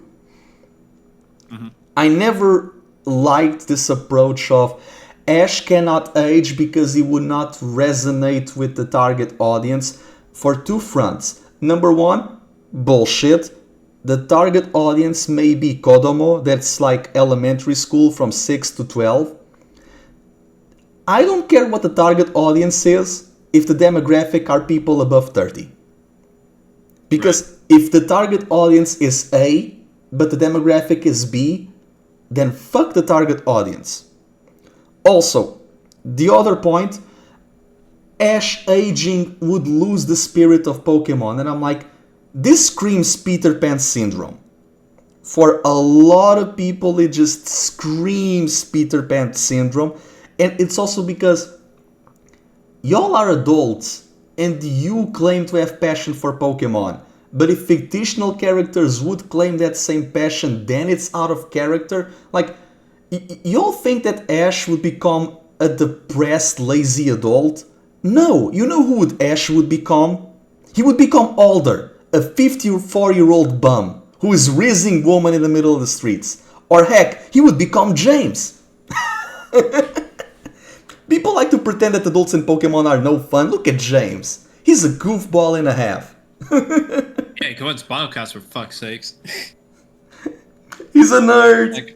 Like get real, folks. He's a nerd with hyperfixation. He's like us. Yeah, really. Which is fucking ironic if you think about the discussions nowadays. Yeah, because and again, if people this is why I really liked Ash in early journeys, because he felt like an older light. He already had the title and the experience, and he was just chilling. He was just chilling, he was just vibing, and he was connecting with stronger Pokemon. Because he was catching fully evolved fuckers. Because, like, what else did he have to prove? The problem is they decided to write a tournament about it. Fucking hell. Gen 8 would have been a lot better if there was no fucking World Tournament. Like, we discussed this off air, like, Ash in Gen 8, he just wants to chill and relax and everyone is just bothering him, and I'm like, well, time to bring the bell. You're gonna get ass whooped. I guess I'll fight. People tell me to fight. And then people say, oh, Alder is not serious, he's just a bum, he doesn't care, no wonder he lost to Iris off screen, and I'm like, all of the shit that you give Alder is the exact same thing that Ash would do 40 years later. People cannot say that Ash will not be like Alder after his midlife crisis. Heck, it's Ash Ketchum. He would not even have a midlife crisis. Yeah, in his mid-10s, fucking somewhere in Hoenn or Sinnoh, the fuck? Or actually, maybe even Unova, maybe. No, because Unova, again, as we've stated before, it went from his reboot to his midpoint. Exactly. Midlife crisis. Am I right? Best wishes, it's Ash's midlife crisis. I mean, the final episode, he does make that resolve to his mom. Like, the whole premise of X and Y boils down to a promise that he made to his mom. And to himself. And to himself, really.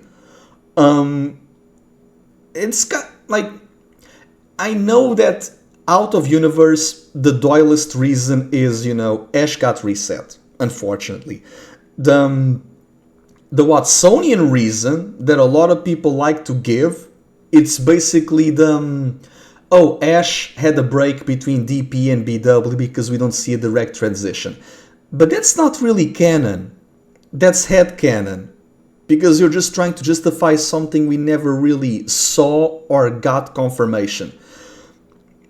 And again, if you want to go to apply headcanon logic to the actual mythos of the show, it's not really Ash had a break, it's more so Ash had the yips. He was in a slump. Every athlete gets that. And sometimes it's not because they are out of their game, circumstances out of their control just occur. Like, dude went to America and that fucked him over. And then he went back there and he became champion. Yeah, I know, it's kind of mental, isn't it? One trip to America, dude's projector was all kinds of fucked. Was this the Japanese propaganda basically telling the people, like, stay here, procreate, don't go to the foreign land? Yeah, really, don't go to the land of the freedom, they say. Yeah, you will be. Honestly, they're not entirely wrong. Entirely wrong at the moment. Yeah, it's like if you want to go to America, go to Hawaii. Wow, yeah, he went to Alola, so he did win. So technically, you are correct. Just don't go to the mainland. Why? Just don't go to the mainland. And if you lose against some sort of punk ass Trinity and Cameron. And if you want hype moments and aura, go to France. Yeah, really. Yeah, go to France, go to Hawaii, go to wherever the fuck Journeys is. If you want to have a bad experience, get jet lag and everything in Britain. Yeah, really. Don't tell me that. I have like a fucked up. Jet lag that will result in lots of variations. I will say this when it comes to the Best Wishes story. Again, like, the show has its duds, its lows, but it also has its highs.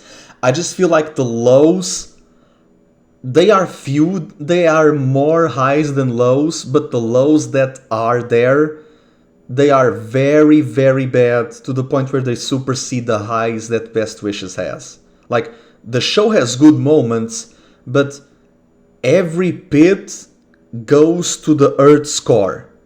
And and that's and like I would say that there are 7 bad things about Best Wishes, and 3 of them are fights.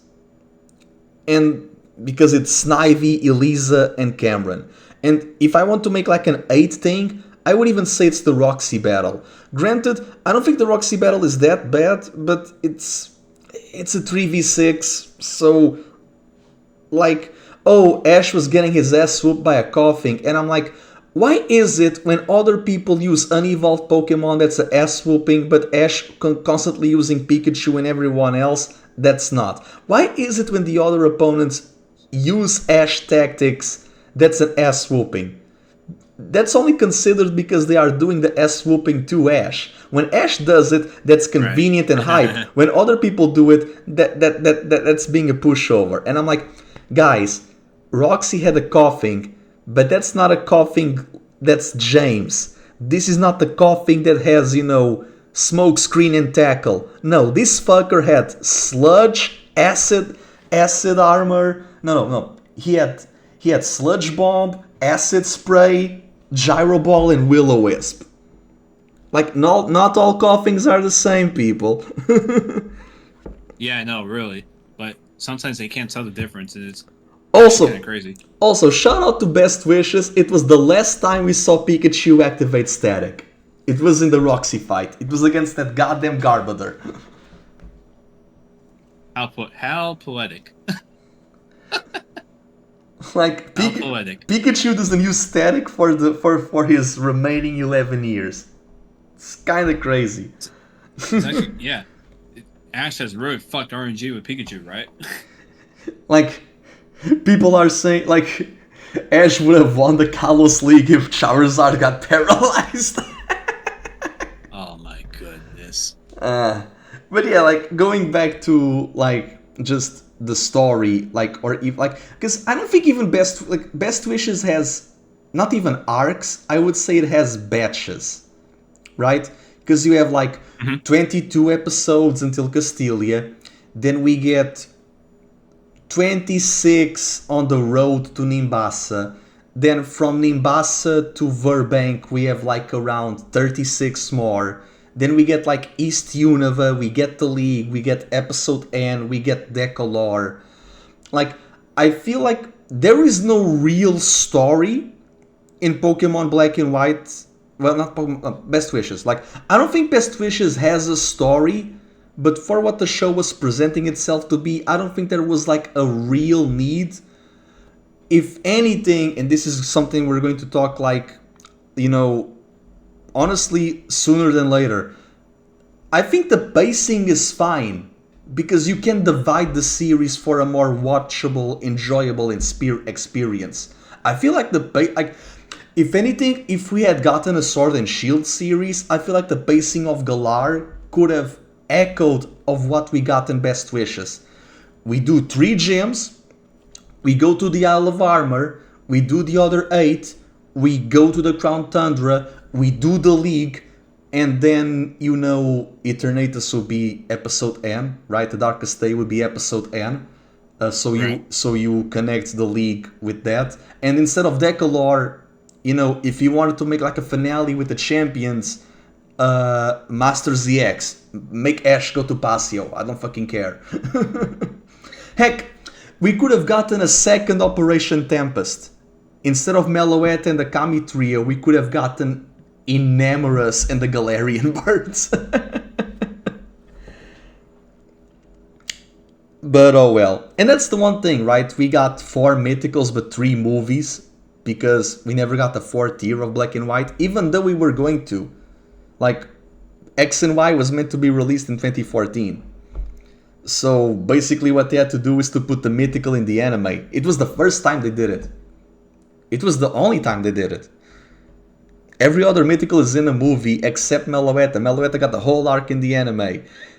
Which, honestly, let's face it, it's basically a do-over of the GS Ball with Celebi that we never got. It feels like that. Like, the time that Ash spends with Meloetta, it feels like we would have gotten in a Celebi arc in Johto. Which kinda goes back to the OS-isms of it all. But before we go to we talked about like the prologue, the character, the story, the controversy of the story. Just to end it all here, in terms of the lows and the duds of Best Wishes and the dubious choices that the show did and run across to, how do you feel like it could have been improved? Like, not a whole rewrite of Unova, but like some things that could have been trimmed for be more digestible and less egregious. I think well, I don't know about trend, because honestly I feel like there was definitely a lot of stuff that they had in mind that they quite literally put out there. I think my issue is mainly just the fact that some of the stuff was underutilized. Actually, I don't think there was really, at least in my opinion, I don't think there was really a whole lot of waste. Hell, even Cameron, who some shit I can't say on the record, or can't say on the air, but I don't think Cameron was necessarily waste. I just hate the way his fucking character was written and where he was inserted. Yeah. So I think what I'm gonna do is probably take that question and kind of repurpose it into something else. Because I'm not even sure what can you cut from Best Wishes. Because again, my whole thing is there was just a lot of stuff that they presented or they could have done, but they just never really did. Here's the way I would phrase it. They edged it. They edged it. Like they show premise and they never deliver. Exactly. So I don't think this series really had like a whole lot of waste that you can cut. So here's the way I would phrase it, or here's how I would answer it. Number one, I really think that what they could have done better was given better character arcs from start to finish for both goals of Iris and Cilan. You've already talked about it extensively about how the Dragon Master goal was essentially just kind of almost went nowhere for the most part in Best Wishes until, I guess you could say, afterwards. But we're talking about within the confines of this series, not outside of it. That kind of just went maybe 1, 2 steps, 3 steps forward, but then it kind of just went nowhere after that. Cilan's it was introduced. We know about it. We know it's a thing. But that was it. There is no progression. There is no of him getting the S rank. There is no some sort of league exam, like a battle or a connoisseur thing, show off or whatever. There was nothing. There was nothing. They did absolutely nothing for that. And it just disappoints me because I think had these character arcs for both of them, had those things happen properly, I guarantee I think these characters would have been in much better reception and they wouldn't have gotten as much shit as they currently sadly still do. So that's one thing. Number two, and I feel like this is gonna be kind of a big one, but I'll give like a very quick antidote on it. Team Plasma was just fucked this series. Like Team Plasma got like the worst end of the stick when it comes to evil teams. At least up until Team Skull, because afterwards I refuse to acknowledge the teams after that because they serve a different purpose. Not in the sense of world domination and shit like that. But Team Plasma got fucked because first of all, their initial appearance where they were actually supposed to appear, not Giovanni mentioned it. No, I don't count that. I'm talking about their actual appearance where they should have appeared. That got fucked because of natural circumstances, and they went for this whole the design change and some new characters here and there and different plot points because of the games that they now had to implement in some way, shape, or fashion in the anime. But because of the way that the anime was written at that point, they quite literally couldn't have introduced it. Well, I mean, they could have, but they just didn't do it. They could have just introduced them early, but didn't. So we essentially didn't get Team Plasma until 2013, essentially the last season or the last year of the show. And even when we got Team Plasma, it was quite literally underwhelming. It was underwhelming. I was quite literally disappointed with the entire arc, if I have to be quite honest with you. Gets's was quite literally to me a copy paste villain. But again, I'm finding myself into a trope here, so here's what I'll say in short. I just think Team Plasma was underutilized, and it just wasn't the whole idea and ambition T Plasma just wasn't really realized. Like they got fucked in their own show. Like that's just I just think it was just completely fucked. And then I know there's a lot more I can say about the cons of Best Wishes, but I'm gonna keep it to 3 because I don't want to go too much into it. No. But the first one I would say is the fix up like certain character writing decisions, and by that I'm referring to at least a few of them as examples. I would have loved to see Trip have a much better character arc than he did. I would have loved to see Georgia at least have a better character arc where she wasn't just a fucking angry bot all the time, but she was somebody that would at least have like her goal kind of recognized, maybe not accomplished all the way, but at least she gets closer to it. But instead, with Georgia, all we got was just, oh, I'm angry at Iris. Oh, she's better than me. Fuck. Oh, I'm making excuses for every loss I have. Like, that is a boring fucking character. It's also repetitive. So what I would have loved to see is give her a goal, have her at least get to that goal. Maybe not on screen, but at least give us some sort of pathway that this is the thing that she could do. But instead, we just kind of were given what angry looks like as a person. If I may, like, that's just terrible. Man. Yeah, if I may interject, I just want to say something. Sure. I feel like when it comes to Georgia, one thing interesting in the Junior Cup, funny enough, is that her Beartic learns Hidden Power and Focus Blast.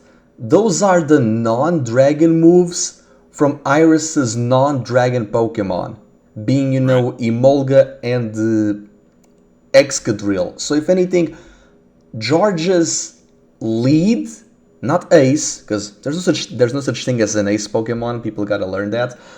Georgia's lead, that being Beartic, they learned the moves of Iris's non-dragon Pokemon, and this just feels like more salt to the wound when you realize that when Georgia loses, she never lost to Axew.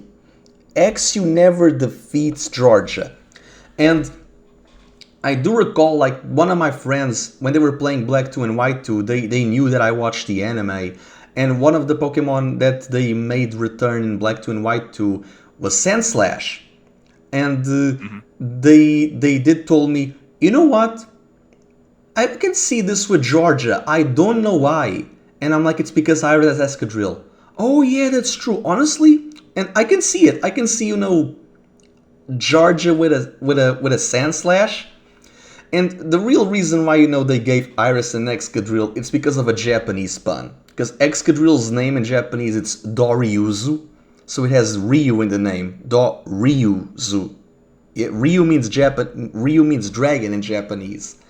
And the word Doryu means earth dragon because that's the Japanese word for mole. Because that's what the Japanese thought that moles were. That they were earth dragons. One of the shadow dragons in Dragon Ball GT is a giant mole. So Iris gets Excadrill out of a pun. And puns cannot be translated. And the worst thing is that... Oh yeah, because it'll be missing it'll miss like cultural context and meaning. So I agree. In Japan it works, but it doesn't work when you realize that Excadrill cannot even learn any dragon moves.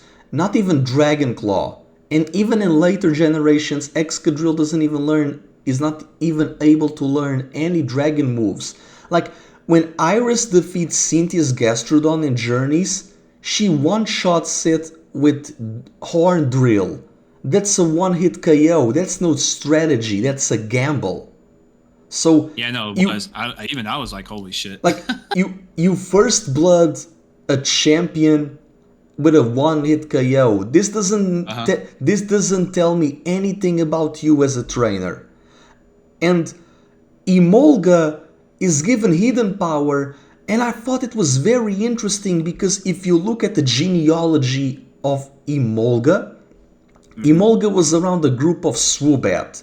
For those who don't know, Swoobat can be children of Altaria because of sound and flying Pokemon.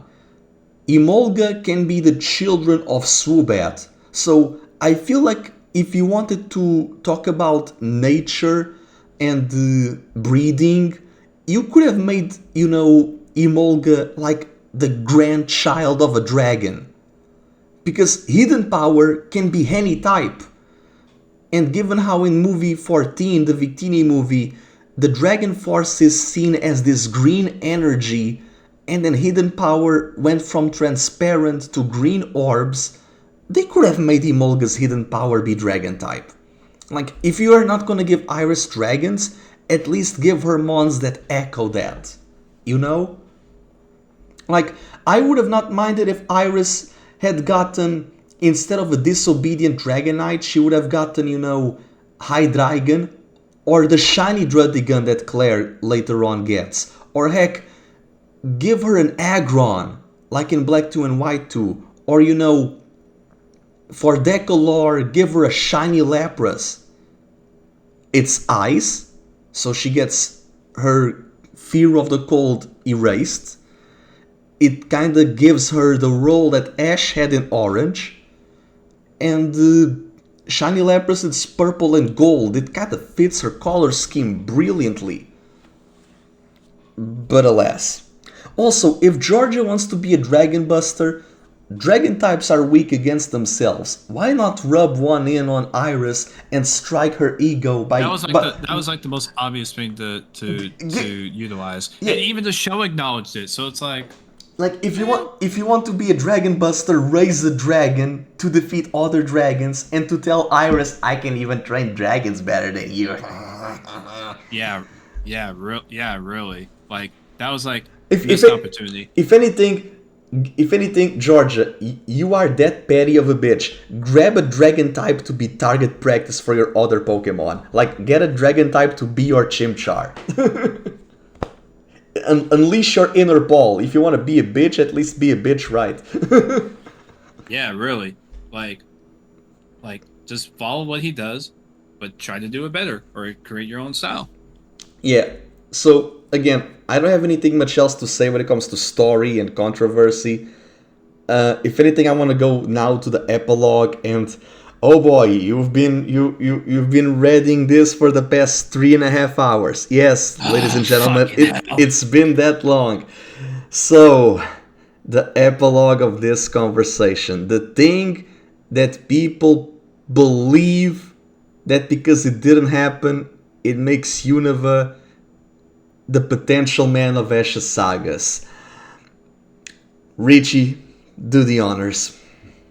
Ladies and gentlemen, there comes a certain arc that we could have gotten that happened around basically within the 20s of Best Wishes, where it would have been essentially a payoff to what was fucking hinted at the literal first episode of this entire series, and pretty much what led to the fact that Team Rocket went into this whole new mood of being more evil, I guess, more serious, and actually living up to the fact that they're fucking villains, right? So they went through this entire arc to steal a meteorite, and then the meteorite, and all the data, the character inclusions of Dr. Zager, who thankfully was still around afterwards, Pierce, and the fact that Giovanni was going to have a more prominent role, which is why he even came over here in the first place.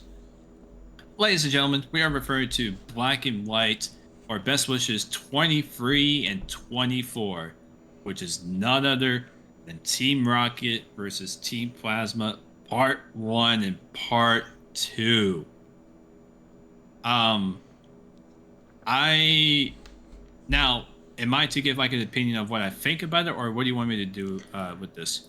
Elaborate because to your... I could go in all sorts of directions, but I want to make sure I follow like what is intended. Elaborate to your art's content, and later on I'll bounce back with my own 2 cents. Right. Okay. So obviously we did not get this 2-parter because of the earthquake and I guess tsunami as well, because I guess there's both things going on at the same time, which is absolutely brutal.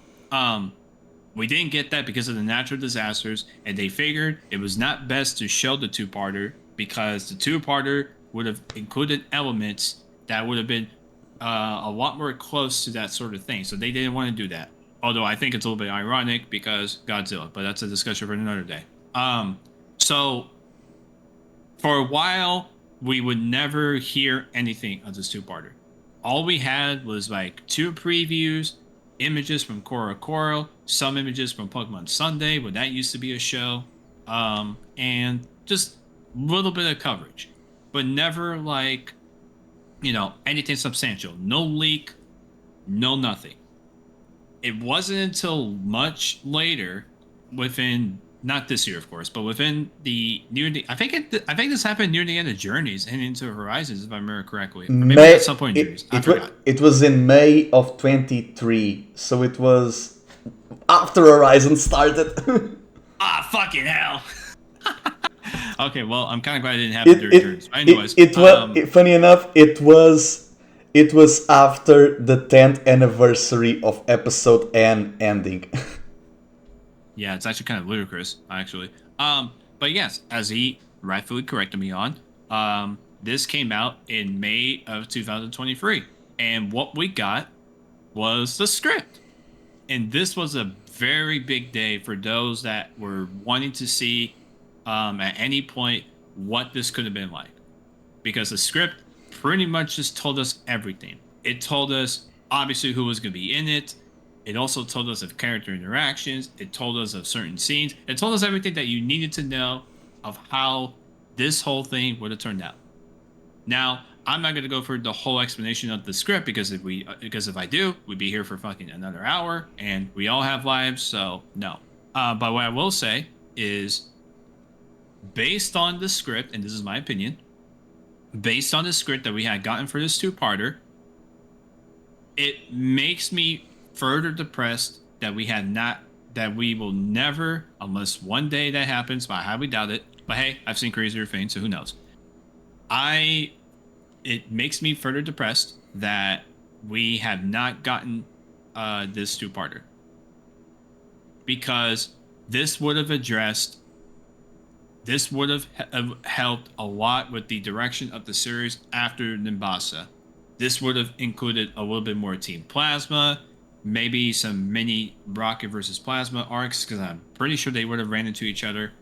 This would have also made sense with that random fucking Croc Rock appearance, because yes, he was supposed to be in this arc. Granted, he was kind of treated as like a throwaway gag, but we still would have seen him, right? And Yamask. James's Yamask. Or yeah, and Yamask too. Which is funny, because quite literally after 24, he gets captured. So maybe this could have. Well, I don't know if it would have been done during this I don't know if it would have been done in this two-parter, but that also would have explained like the random Yamask that just appeared out of nowhere. Because you mean to tell me that, oh yeah, a random Yamask is just gonna fucking appear at a warehouse that's not even in the desert? Like, yeah, I'm sure that's really planned out, guys. Just to interject with 3 things about the script. This script debunked 3 rumors that a lot of people had at the time. Number 1, that Ash was going to get Krokorok. No. Nope. Number 2, not this one. No. Number 2, that Oshawott was going to evolve. No. I don't know why people thought of that. Like, when I read the script, I was like, how? Like if I may just finish this. Yeah. How in this script, with the way it was set up from start to finish, where was he supposed to evolve? Where Especially was he supposed to evolve? Especially because the one being affected by the Meteorite, it was Pikachu. Also, this episode was meant to release in March of 2011. In January, we had the Victini poster for Zekrom, and in February for Reshiram, and the movies in July. All and behold, Oshawott was in the poster of both movies, as an Oshawott. The other thing that this, script debunked was the fact that Pierce was not a plasma agent in disguise. He was a full Rocket. He was no, he was full Rocket. Like he was all the way through. And honestly, I was like probably one of the few people that didn't really think that that he was going to be like some sort of backstabber, because that would have been too generic, because Fair. we've seen like that sort of shit before. We've seen that shit before in other similar stories that quite literally take after Team Rocket versus Team Plasma. So I think that would have been too wishy-washy. Yeah, you want to know what's crazy about the fact that this script was only quote-unquote accessed in May of 2023? It's the fact that this same script for the Rocket vs. Plasma two-parter, this same script was available to be purchased online in May of 2013, after episode N. This script has been around, like, not has been, was. This script was around, and I remember this because I witnessed it. It was like around in Chinese forums or, you know, online websites or whatever. That's so redundant. Online websites. What's it called? Like just knick-knack, anime knick-knack websites, right? This was around. I wouldn't really know, so not yeah, expert, sadly. Yeah, no, but this script, the existence of this script was known in May of 2013 because it was being sold / auctioned for $95 American.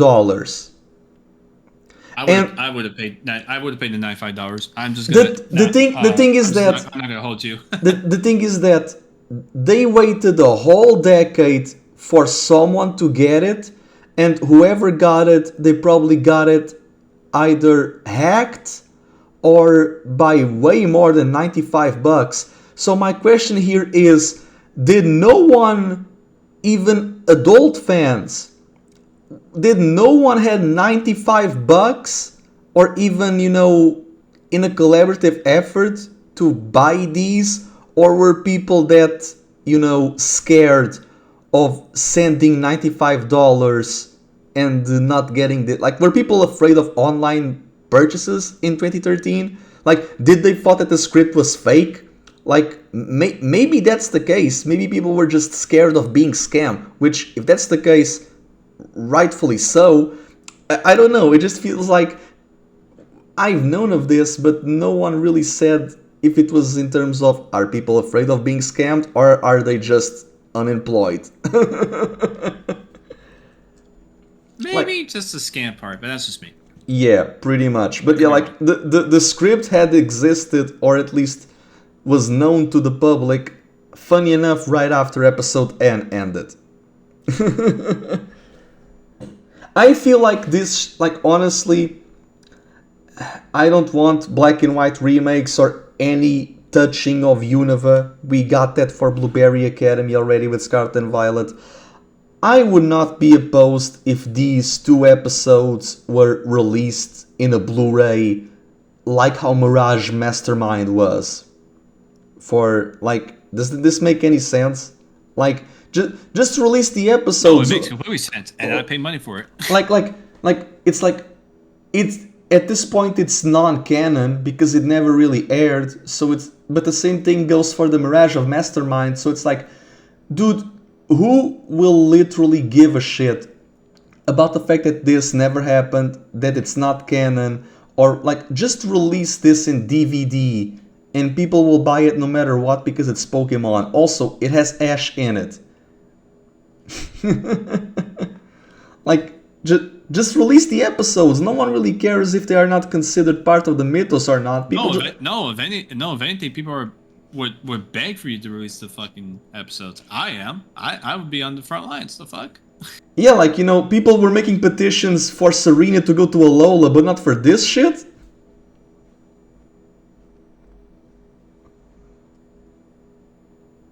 Your silence says more than I can.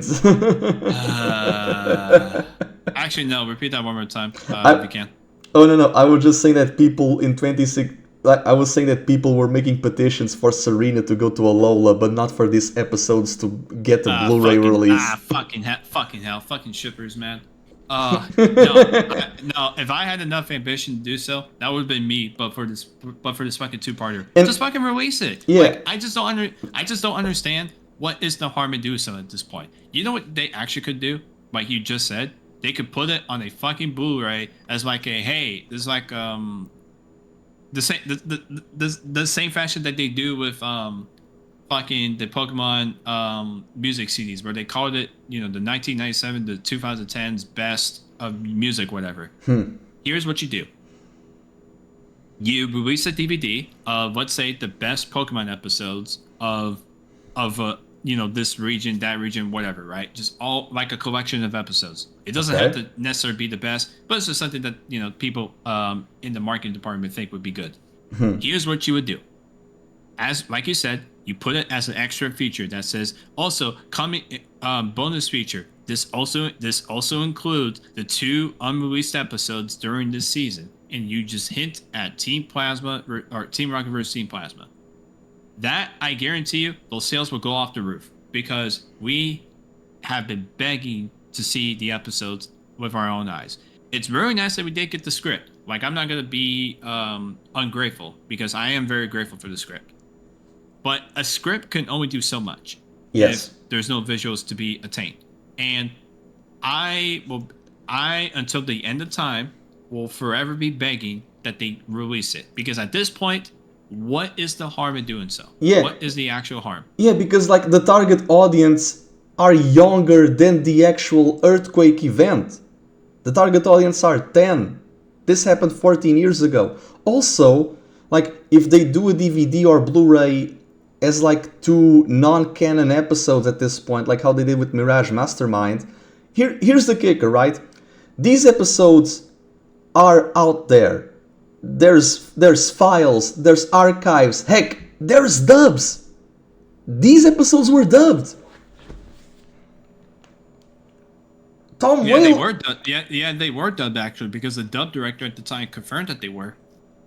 Yeah, like they dubbed the episodes. It's just that they couldn't. It's just that they couldn't release it because it.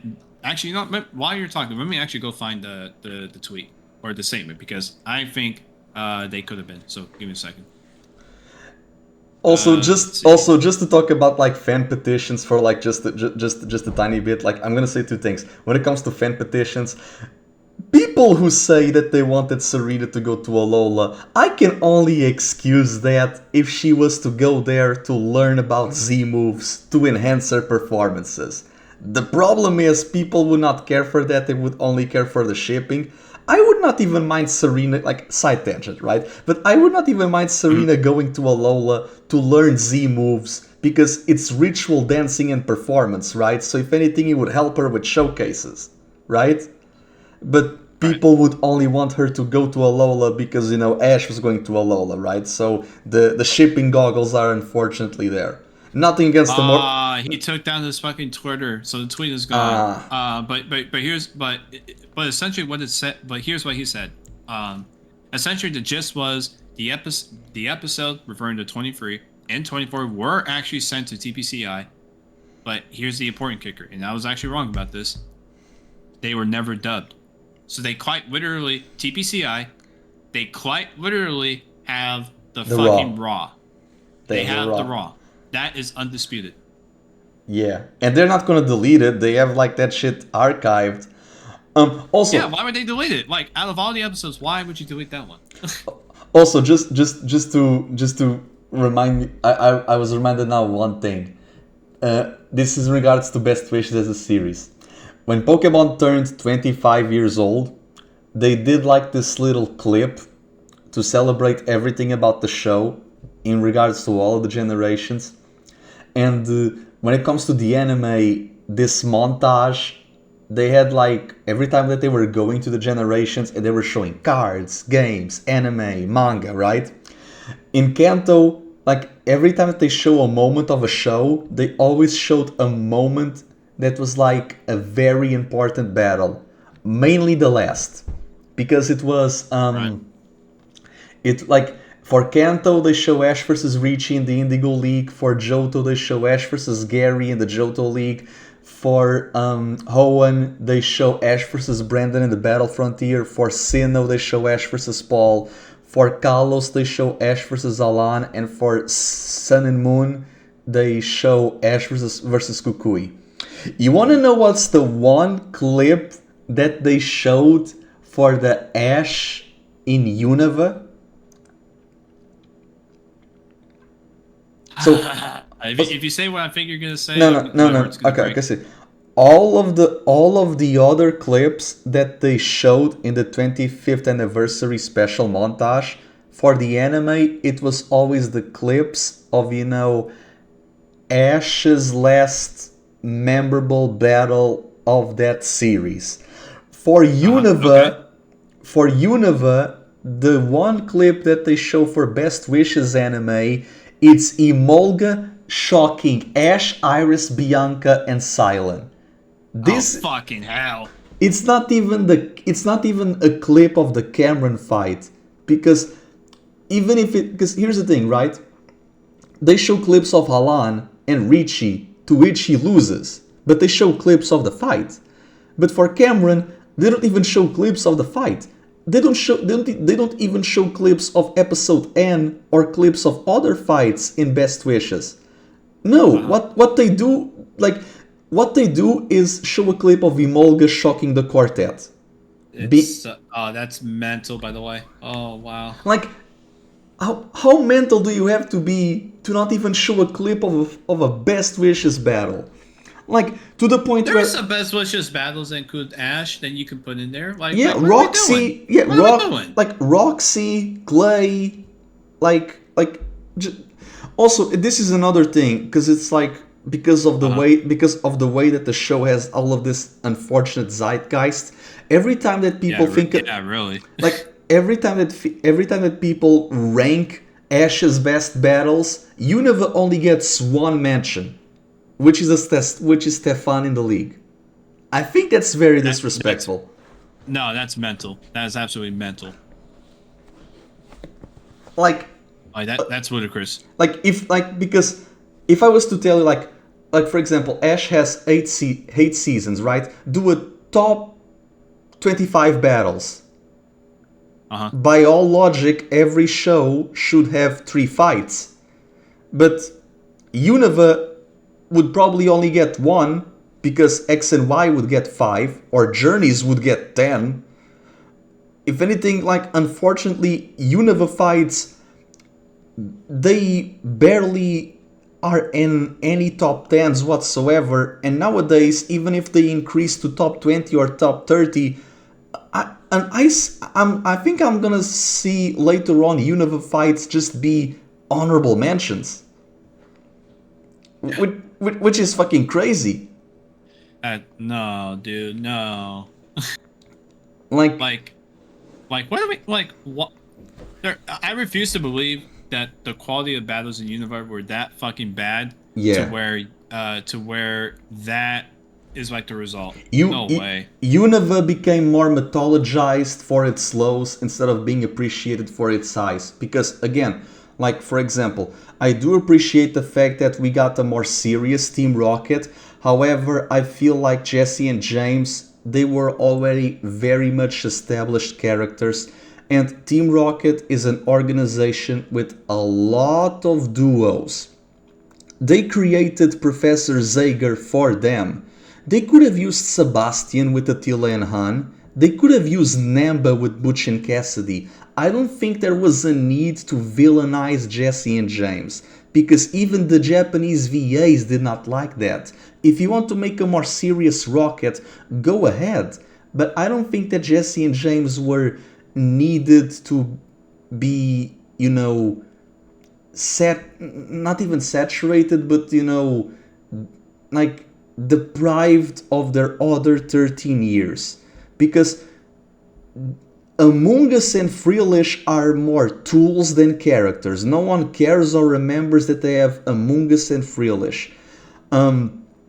They get the jetpack blast off instead of the regular blast off. Wobbuffet is not even present, to the point where they had to vote for Wobbuffet to return in X and Y. It was between him, Mime Jr., and someone else. I don't recall who. Team Rocket was absent to the point where in Japan they had like radio host shows to. I remember that whole thing. And the thing is that if you go to see like the whole mythos of Team Rocket, right? That Twist Mountain episode with, Tortuga that becomes later a Caracosta, that kind of echoes Baby Lugia a little bit.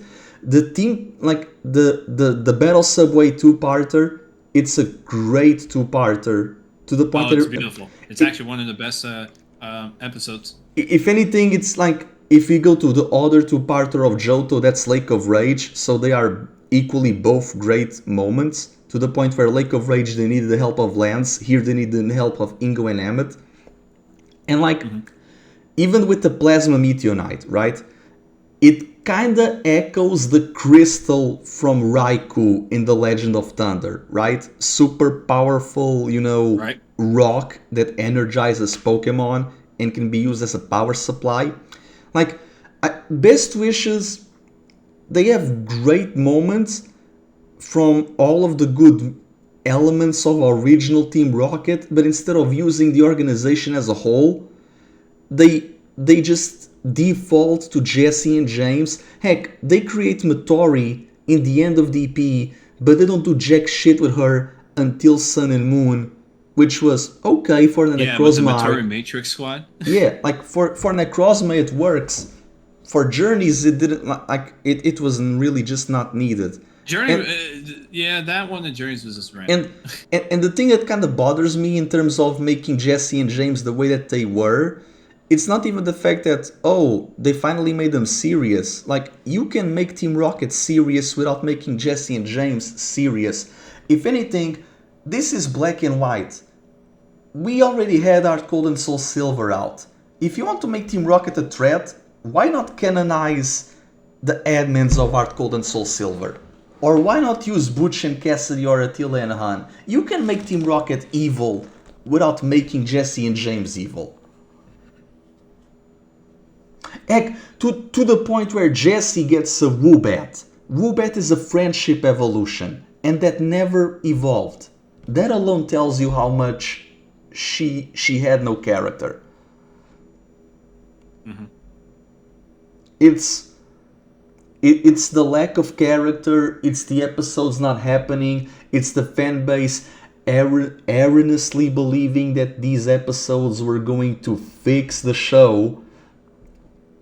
Like, and as I've stated before, every two-parter we got with Team Rocket, they could have had Team Plasma involved, or for all that we know, the Don George tournament was not meant to be something repeated, because the Heart Home Tech Festival in Sinnoh was not repeated across Diamond and Pearl. So for all that we know, we were only meant to have the one tournament, and every other tournament that we got, they were replaced Team Plasma focused episodes. So if anything, with other Team Rocket stuff, we have like the Kami Trio, the Caracosta shit, the Archeops episode, the Charged Stone Cave episode, which makes sense because Team Plasma is there in the games, and then they meet Cedric and they go to see the ruins of Zekrom. And then we get, the fishing where Cilan gets and releases Basculin. That's the only episode where Bianca meets Team Rocket. Bianca is the only rival to meet Team Rocket. So, across all of that, there are 15 episodes. It's so fucking random, by the way. Across all of the episodes, when it comes to Team Rocket showing up for random one-offs or two-parters, not counting Meloetta though. And everything, when it comes to the tournaments, if you replace the tournaments and the Team Rocket one-offs and two-parters, after Subway, you have 15 episodes that could have been related to Team Plasma. I don't even think Magma and Aqua get that amount. And when you were talking about polishing what Unova already gotten, I totally agree. I was crunching the numbers. Unova has 34 filler episodes. Couldn't you give 5 to Iris, 5 to Cilan? Like this is like the thing that plagues the show. It's the fact that they believe that only Ash matters and we should only focus on them. There are a lot of episodes in Naruto where Naruto is not even around. Like, I would take I would take away 8 fillers from Johto just to see what the fuck Gary is doing. I don't need to see Ash all the damn time. I get bored. Like, this is a problem that Pokemon self-fabricated. No other show does this. Heck, no other hobby anime does this. Mm-hmm.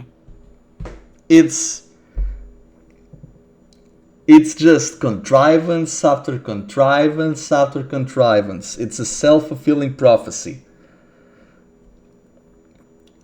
I guess before we put the bow tie on all this, what is like, I guess, unless you already shared it and I just missed it somehow, what is like your general opinion, along with other things that could be related to it, about like the two-parter, based on what we gotten from the script? I know you talked about before about like it killed off like free theories that people had. But based on what you read in the script from like start to finish, and based on everything that you saw there, first of all, what do you think of it in general? And and do you think it could have changed? Well, yes, it would have changed the tides at some point later on. But as far as like the standalone two-parter, what did you think about it overall? Based on I really enjoy it. Again, it really reminded me of the ending of Magma and Aqua. So it's like what they used for. Is that the one I thought you would go for?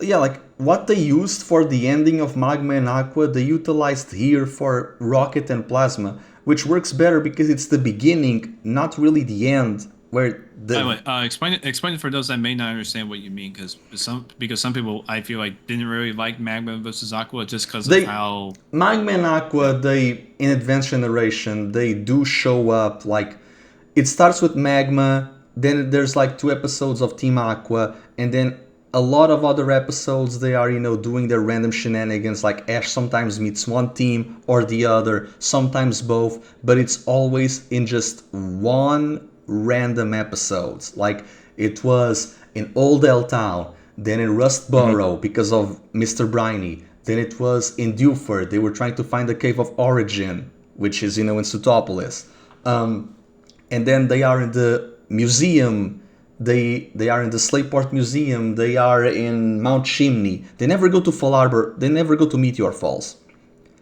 they never go to Mount Pyre. They go to the Weather Institute. And then in the games, the climax happens right before the 8th gym. The anime, what they did was happening before the 7th. And the thing is that it was so random because, here are our villainous leaders. You never met them, but they sure do matter. They already have the legendaries in the orbs. It feels like I'm missing episodes. It feels like I'm missing episodes because the writers did not want to have the heroes, lose. Because, oh no, we were helping Phoebe in Mount Pyre and Magma and Aqua took the orbs. We cannot have that because other way you are making Ash and an Elite Four incompetent. And I'm like, but this is build-up. Later on, Team Galactic gets the Spear Key. And the worst part is AG was only to be 3 years because Diamond and Pearl was to be released on the Nintendo DS in 2005, but then it was pushed back, and that's why we got the Battle Frontier arc. So realistically, the Team Aqua Magma plot, it happens right in the middle of Hoenn. No, right in the middle of AG. So like 2/3 into Hoenn. And it's never addressed again because Ash goes to Kanto instead of going to the Sevi Islands, so there's not even ways to have those 2 organizations return.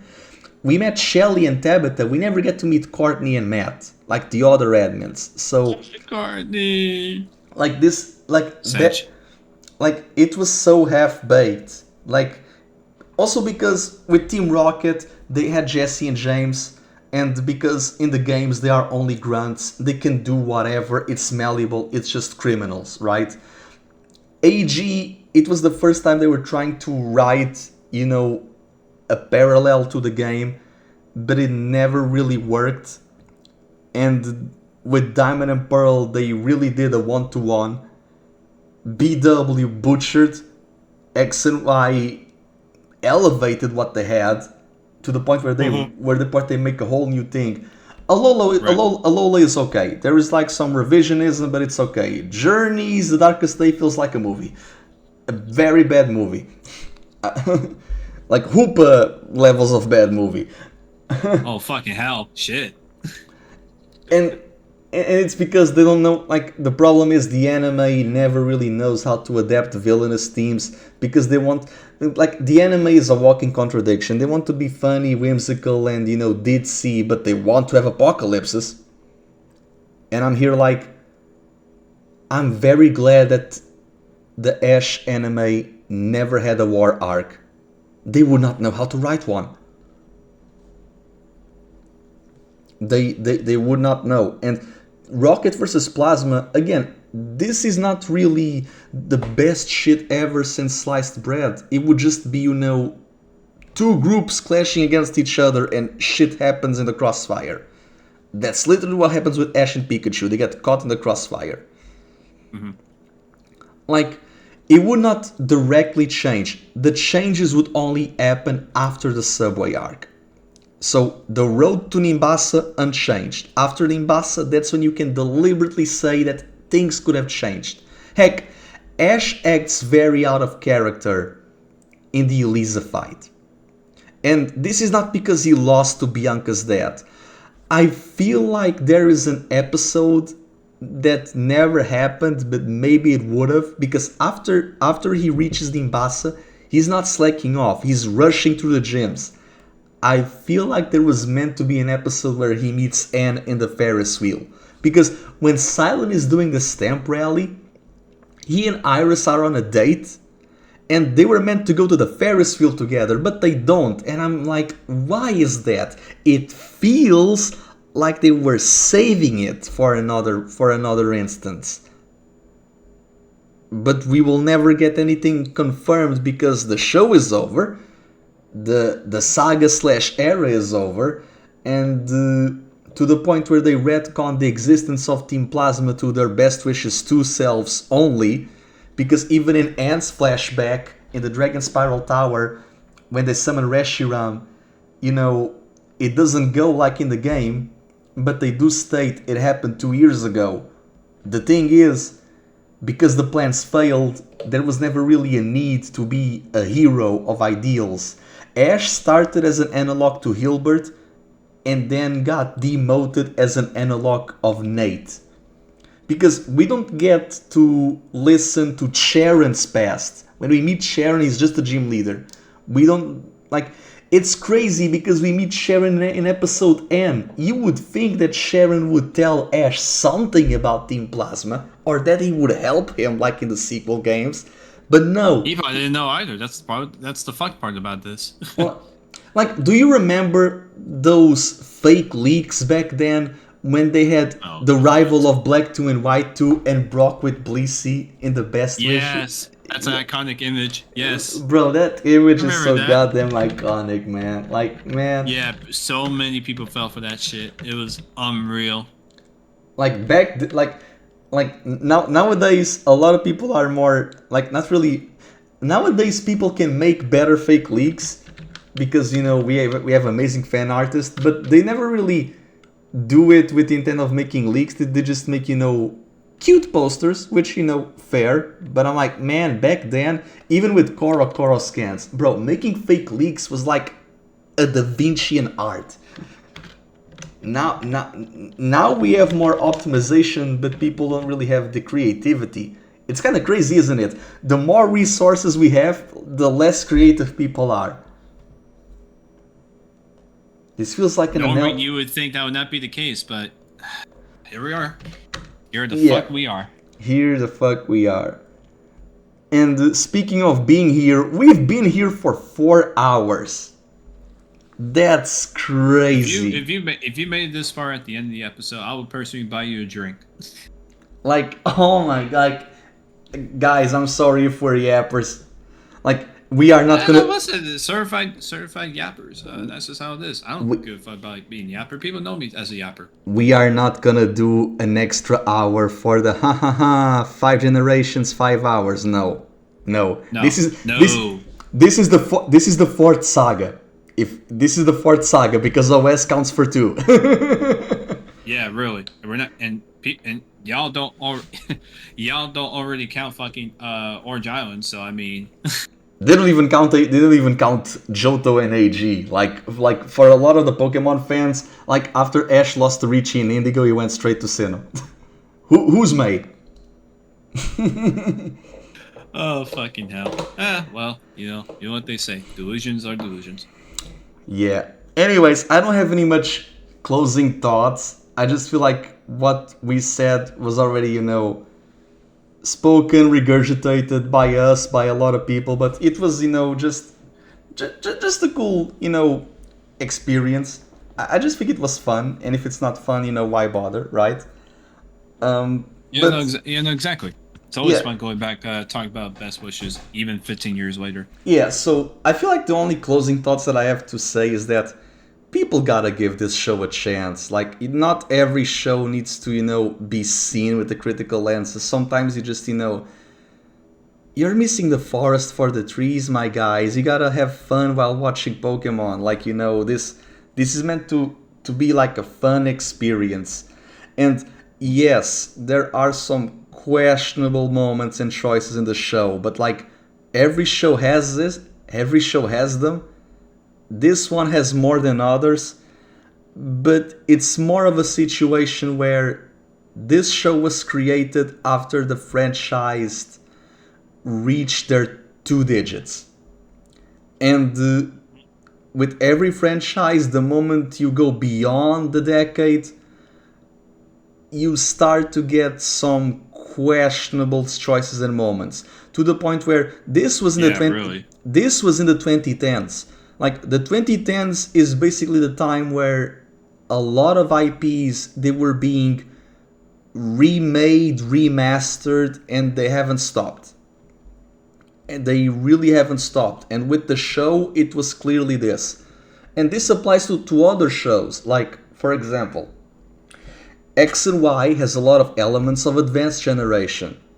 Sun and Moon has moments of DP and inklings of DP, with, making the league a big deal, and Ash having 2 starters and none of them being the water type. Right. Journeys is just an anomaly that should never really exist. Horizons, it's on a safe zone. If anything, Horizons, it's too much on a safe zone, because people don't talk about it, not even in controversy or in glazing. Like, that's how safe the show is, to the point where no one really cares of discussing it. And if anything, I'm glad. It reminds me of AG. I really hope people don't, like, if people haven't watched the show, don't even bother on rewatching it. Because I don't want for you to taint my saga. Well, that's fine for me, because I do plan on, once I get done with another anime here, once I even resume that, I actually do plan on watching, and yes, this is going to sound mental, I do plan on actually watching the entire Pokemon series, because I just wanted to see from start to finish just really the story involving and just seeing like all these dynamics and all this other stuff. So I guess for my closing statement, first of all, it was obviously a great opportunity to be here, so thank you for the invitation. And I agree. I think Best Wishes rarely gets a lot of hate for shit that is, like, honestly the least offensive from what we've seen from like the last the few generations of shows. But I think it just goes to show that I think they were made out to be an example, which I hate, because I think Best Wishes is very solid.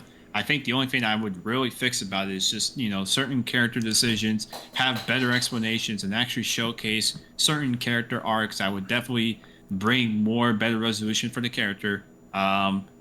Fix fucking Team Plasma, give them what they actually deserve, not just leave their 2-partner in the dark just because of natural disasters. And some other things I've already mentioned. But other than that, I enjoyed the series. And obviously, I'm a Best Wishes stan. That goes without saying. I think it's also... Other than that, that's my closest statement. Yeah, I feel like for my closest statement, it's more so like, because this show started, like, we were already, 2010. I was in 9th grade, so for me it was like the last grade of middle school. And you So the same would apply for you, right? Eighth grade, like your last middle school year. So Yeah. so So eighth grade for me, when I was actually heading into eighth grade was when Best Wishes yeah, started. and for me it's ninth grade, but in Portugal, like high school starts at 10. So basically, like this was like our middle to high school era, and so like there is like that shift in terms of because it's like, yeah, we are already teenagers, like because this show started, we were both 13. So this is the show that we really started from beginning to end as teenagers. Like X and Y was teenage to adulthood, and DP was child to teen. This is basically our teen show, to the point where even the characters in the games, they were 14 to 16. They were growing with us. Like even if Ash's age is reset, everyone around him, they are not drawn. They don't act as 10-year-olds. They do act like teenagers. A lot of the fan fiction from back then, it was because their dynamics reflected a lot of what teenagers do and act. And if anything, I never had any grudges with the show. I had raising eyebrow moments, but I never had any issues while I was watching. I feel like a lot of people, they misconstrue the show depending on when they watch it. Are you watching it as it airs, or are you watching it after the fact? Because, for example, Best Wishes, I will take watching Best Wishes over the boring ass Johto and the bad shit journeys. I don't, because for Johto you need a filler guide. For journeys, you need patience. And Well, I need to watch Johto fully before I can shit on it, because I'm somebody of being fair. So yeah, no, but like between a battle of boring and bad, I'll take the boring, and like I feel like people just mythologize Unova with the bad rap because they hyperfixate on the bad shit, but they never really glaze the good shit. And it's this show in particular, not other show gets this. And I've seen people drop the anime just because Ash lost to Snivy. Like, just because of that, like, that one episode was enough. They did not care about context, they only cared about results.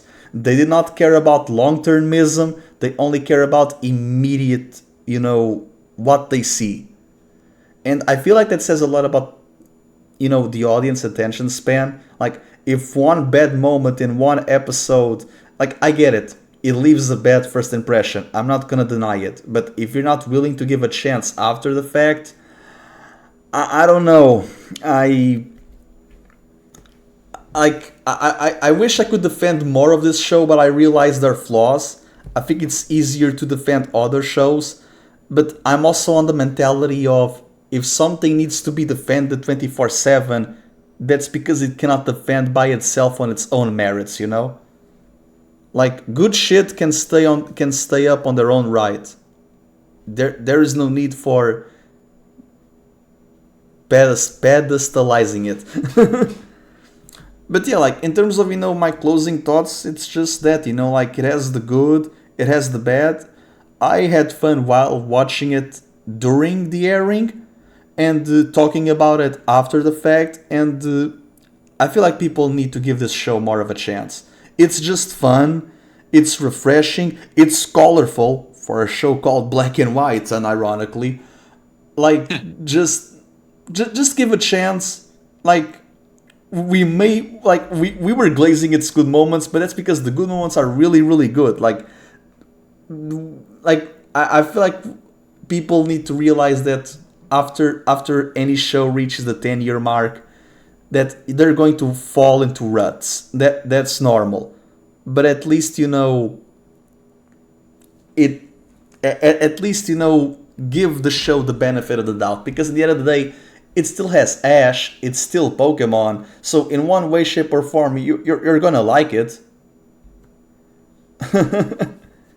But yeah, so That's one way to do it. yeah, pretty much. So before we end this up, Richie, plug your shit. But ladies and gentlemen, once again, it was an honor to be in this episode. My plugins are, you can follow me on my Twitter, which is rfarleydude97. But then I have another one, which is more of my personal account, but it's public, which is Richie_Farley1. My YouTube, my Twitch, my Facebook. Yes, I have that nowadays. My TikTok.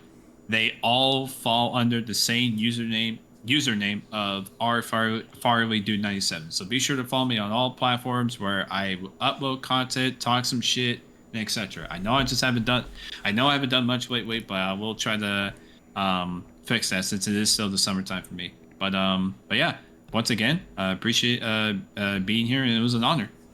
It was an honor having you here, man. And as the show said, best wishes. See you later. Joy, Abio. Sayonara. And that's a wrap.